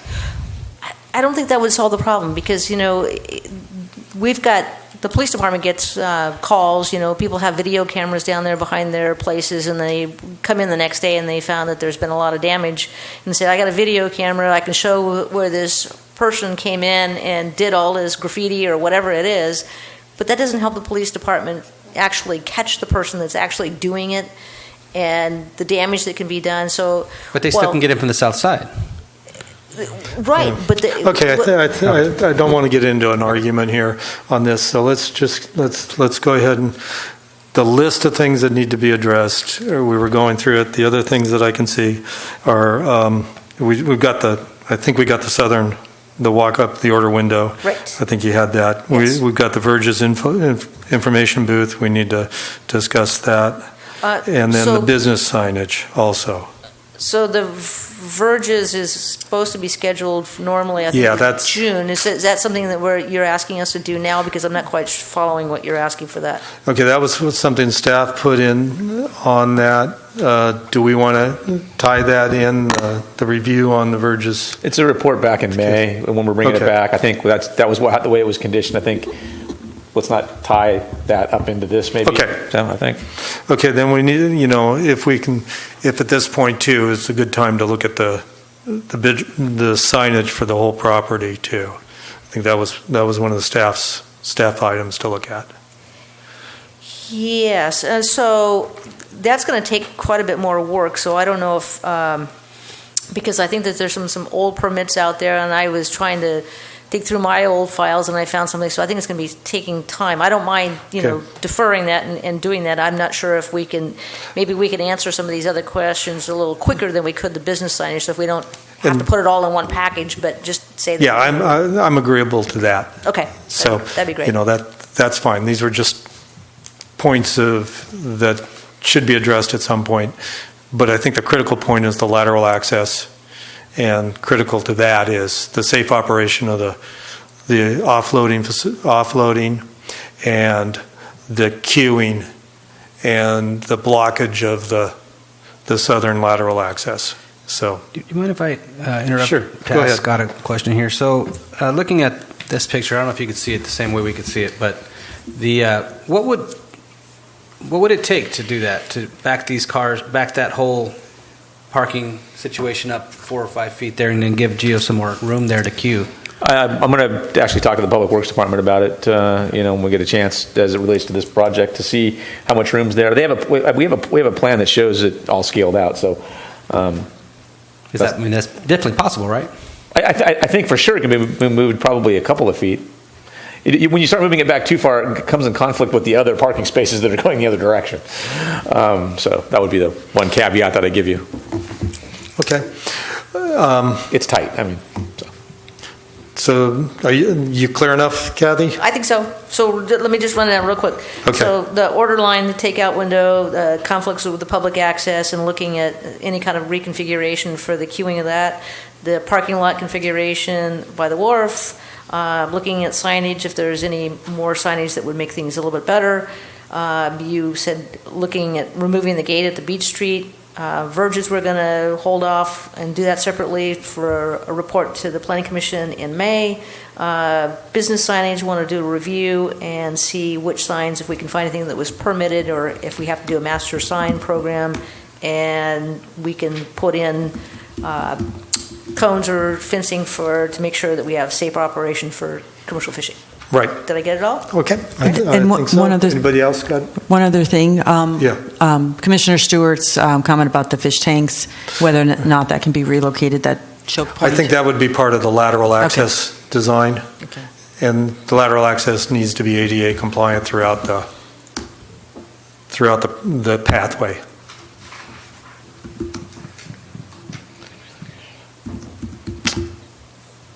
All right, thank you very much. We'll close public comment at this point. Thank you. Okay, and bring it back to the commission. I think, should we continue this item? Is this an So it action item, doesn't or- mean continued. It's a business item. But given unless I hear something different from Gio or Kathy, when we come back related to the gate, that seems to be a sticking point. So this will be coming back as a public hearing for re-review of the CUP. Okay. Because it's the only way you can add conditions. You cannot add conditions otherwise. Like, this is a business item for discussion, right? So we understood that you couldn't add conditions today.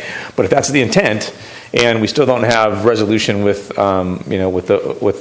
applicant, then it'll come back as a noticed public hearing item for re-review of the conditional use permit.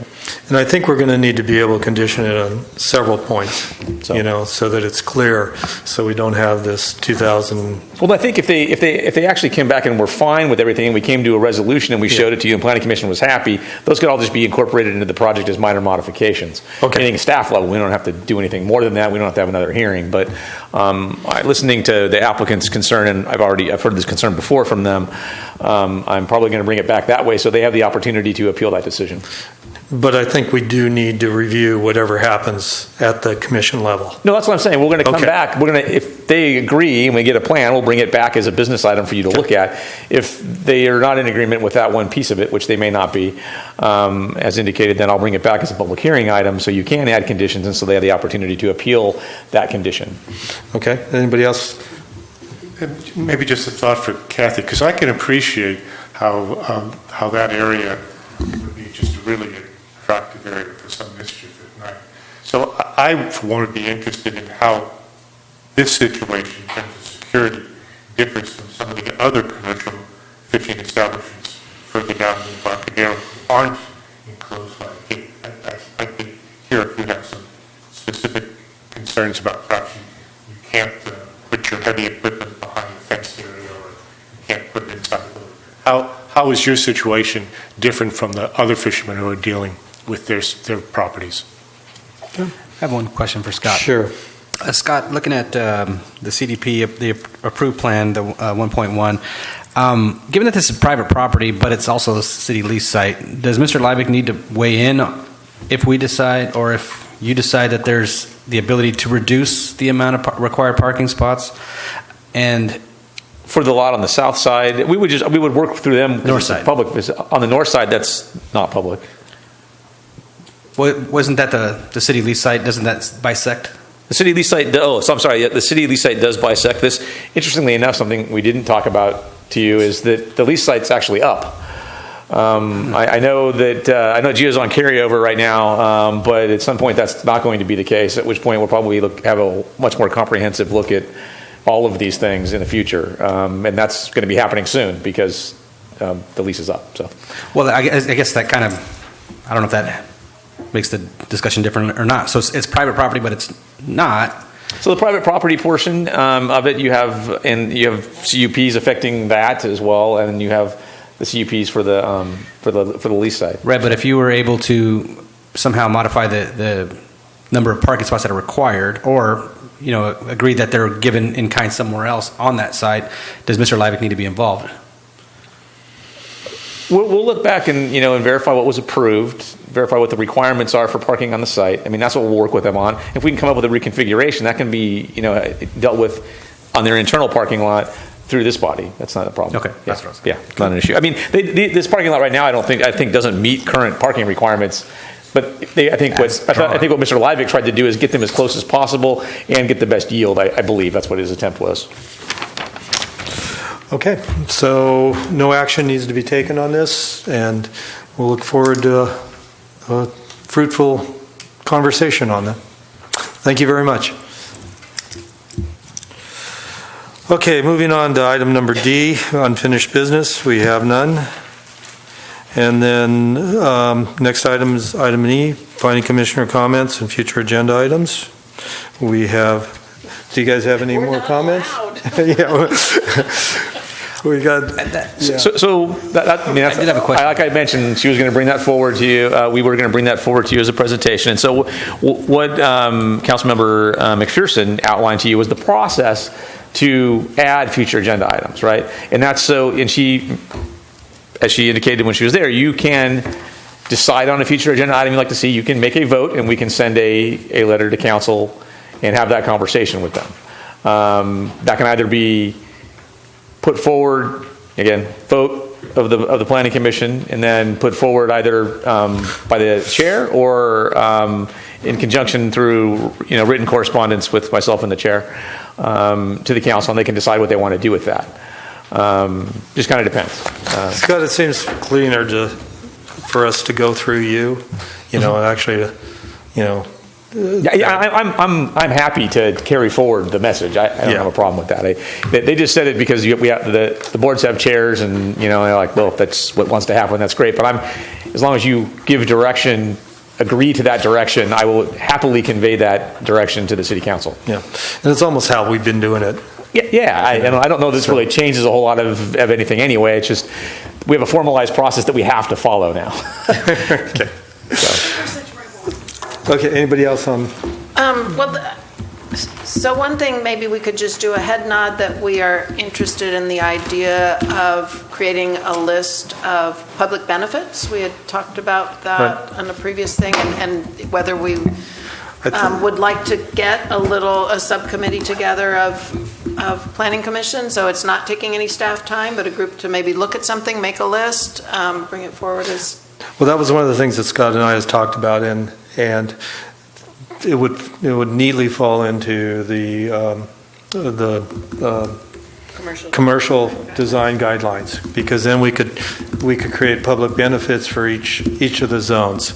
So Scott, where do we go with that? So you could do it as part of that. You could do it separately. A commercial design guidelines time frame, fairly long. Coming up with a list of desired public benefits that we would prefer, probably much easier on the part of a subcommittee of the planning commission. Probably could be something that's brought forward more quickly. I'm not sure I understand what we mean by that. Well, there was some talk that on the hotel project, that having a certain number of electric car charging stations and the access, the bike lane, maybe wasn't enough of a public benefit, but then what would be, and is it fair to ask them to provide a benefit that's very far off of their property, that kind of thing. And so it did make sense to me. I think it was a public comment, and actually I think we'd gotten an email letter about that. It made sense that rather than just saying we have to provide some sort of amorphous public benefit that anybody could define, that we say, well, what are the things we want to see, like coastal access, for example, or public restrooms, or more trees planted, or, whatever it is we feel are reasonable public benefits, understanding that in any specific project, it's going to vary. So it just seemed like an interesting idea. Yeah, I think it is, and I think it's something, and so Scott, just to bring this out in the open, we haven't discussed this much, but do want to create a subcommittee, even an ad hoc committee to do the commercial, to get a preliminary commercial design guidelines going. So you can form subcommittees, and I don't think that's anything we have to really even involve council with. You can do work on your own, and I'm happy to provide some support to that. I'm not supposed to be providing a ton of support to that, but I do have an intern, and so research stuff like that I can pull together without a lot of effort. Then I'd be happy to sit down and meet with you from time to time to see where we're at on things. I'm like, that's not a time thing. I mean, that's something I normally do anyway. So I don't think that's a problem. Now, if you want to have it, something like we worked through the residential design guidelines, that's a lot of staff work, and that was 11 meetings. Yeah. So I don't see the commercial design guidelines, being substantially fast. Maybe fewer meetings, but probably not a faster timeline. Just so you can work through it, because it was, you guys fine-tuned that quite a bit when we developed those. So it kind of depends on what you're looking for. I mean, certainly, again, you could form separate subcommittees to look at commercial design guidelines, and then another subcommittee to look at public benefit items that we'd like to see, and then you can form what that is and come back and bring it to the full complement of the commission, and we can decide where we need to go from there. If you want to do that, if you want to do the process like we did for residential design guidelines, that's a council ask. Yeah. Okay. And that's what I think. What I'm visioning, and where I think we can go with this, and to keep staff time to a minimum, is to do an ad hoc committee with two of the commissions, so that we don't have a quorum problem. Can we bring in willing members of the community to help with that? So once we do that, that's an official council thing telling us to go do that. Subcommittee can go do that. I mean, a subcommittee can form a subcommittee. If we're going to do ad hoc committees, that's a council-directed thing. Okay, so if we could do a subcommittee with two commissioners, we can have members of the community help us out and not involve the council then. As long as we're not taking up staff time. I would not gather that was their intent. I think if you were having regular meetings with the same it would be one thing if, say, I called somebody and said, gee, what does your city do for this? But another thing if we had those regular meetings with two commissioners and that those same three people from the community. So that's kind of the issue there. I mean, certainly again, I'm going to differentiate, right? We have ad hoc committee. Could be two members of the planning commission, and then we go find some folks out there that are willing to sit on it, and you have a regular meeting schedule, and we're putting stuff together for you. That was something that the council would need to okay, and would probably want to have some say as directing how we're setting it up potentially, or maybe not. Maybe they just leave it to you. I don't know. The subcommittee thing is just you guys, and if you on occasion reached out to somebody to get some opinion type stuff, I think that's fine. That's not an ad hoc committee really. That's just reaching out to folks that in your network to have a conversation, but you're not meeting with them 10 times to develop the policy, because if you're meeting with them 10 times, that's an ad hoc committee. Okay. So my question to the other commissioners is, would somebody else like to set up a subcommittee, work with me on creating this, and who would, I'm retired, so I'm available. Okay. I have 7 jobs, so thanks. Yeah. Maybe you guys, because you got to have more time, but I'd like to. So just a question of, do you guys want to just talk about it amongst yourselves and then figure out who would like to volunteer for that? Yeah. Okay. Because any one of you guys, I think we could put something quickly together, or basically what I'm saying, and I guess we should probably. You can talk about it. Can we talk about it? You can. Okay. Basically, what I seeing is creating a survey, and I've already done some of the work, but we can create a survey of the commercial design guidelines for appropriate communities and representative communities to Morro Bay. And then we've already got our framework of our essentially 10 districts, commercial districts that we can apply them to. And then once we get a compendium of the existing of things that work out there, we don't have to reinvent the wheel. See, take a look and see what would work for our community, and then we can kind of coalesce it into a document that then staff could review and tell us where we're right and where we're wrong, and then we can save the city a lot of money and do it and get this done. Yeah. So that's my overall plan.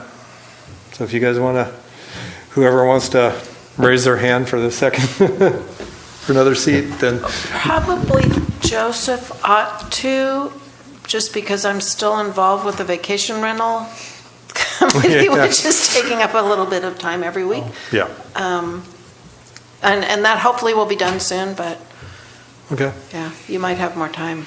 I just wonder, with the status of the general plan, if things in the general plan would change. Like, to me, one of the great opportunities that we have in the general plan is a significant reconceptualization of certain street areas in the core, down in the business district. So you did look at those things through the circulation element component of the general plan. You did kind of look at what the options there would be. We do have kind of that design element that's in there as well. And there's some additional design direction that's also provided in the zoning code update. More higher level things, that are in there, not super specific. It doesn't go street by street or area by area. It kind of just says, hey, here's a list of things you should be considering when you're looking at design. We don't have any of that in the current code, right? You don't have any direction in there. Basically, there's some vague language related to neighborhood compatibility, and then you have to figure out what that means. So, and then we have to defend it. Yes. Well, I guess what I was saying is that we could have a significantly reconceptualization of what the neighborhood downtown might look like. So neighborhood compatibility with existing would be not a moot point, but we're actually seeding new ideas for what parts of the downtown would be. Yes. So it's well beyond neighborhood compatibility. It's establishing what the neighborhood goals would be. Absolutely, and you have documents to pull from for these things, right? I mean, you have the downtown and waterfront strategic plan. It gives you starting points about where the city's desire was when that document was adopted back in 2016.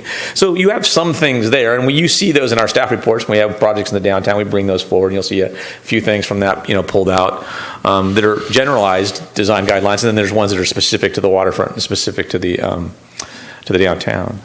But I mean, we have some things, just not a full set of design guidelines for our different areas. Okay.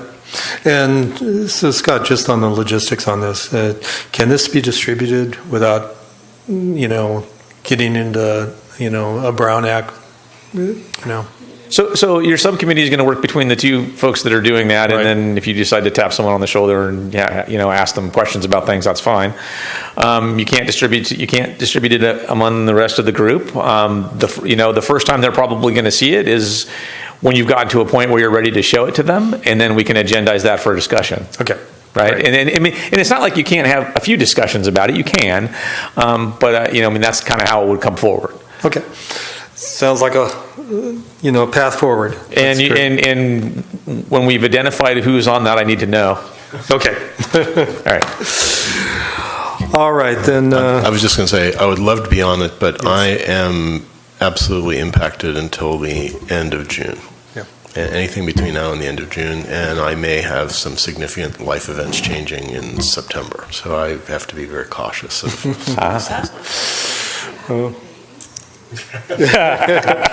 I'm not it either.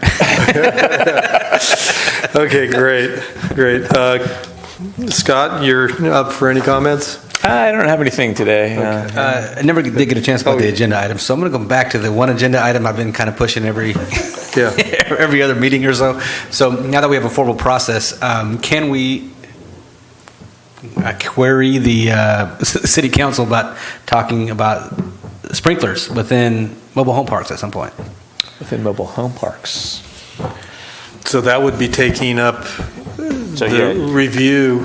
I didn't like that they had that loophole last time, Right. so they were in the mobile home park and they got out of sprinklers because HCD is not very good at their job. So Scott, so would we have to do a full building review and take over from HSC? HCD. HCD? I'll tell you right now that that's not going to happen. No, and I don't want that to happen. I know that's a lot of work for you, and I wouldn't even want to impose that on you. What I would like is to see if we can possibly get the chief to say, you shall sprinkler when you're in my city, period, if you're building new stick-built construction. And he has that authority as a fire marshal, so. And are we doing over 50%, 50% remodeling or 300 square foot additions, then need to be and then I think there's the remodel part of it that we're working on exactly what that means. They came up with some language and now they're not sure. So don't do it. Well, no, they did it, and then now they're not exactly sure where they landed. And so literally 2 development review team meetings ago, maybe 3, we have them every Tuesday. They raised the question about what certain aspects of it meant, and they were supposed to go sit down and figure out what that is and then report back, and they haven't reported back to us yet. So There's a agency nearby that has some significant problems with that as well, and I'm sure you can read between the lines there. So yeah. Okay, then, at this point, we'll adjourn to the next regularly scheduled Planning Commission meeting at the Veterans Memorial Building, 209 Surf Street, on March the 3rd. It's at 6 p.m. Thank you very much. And I will be here next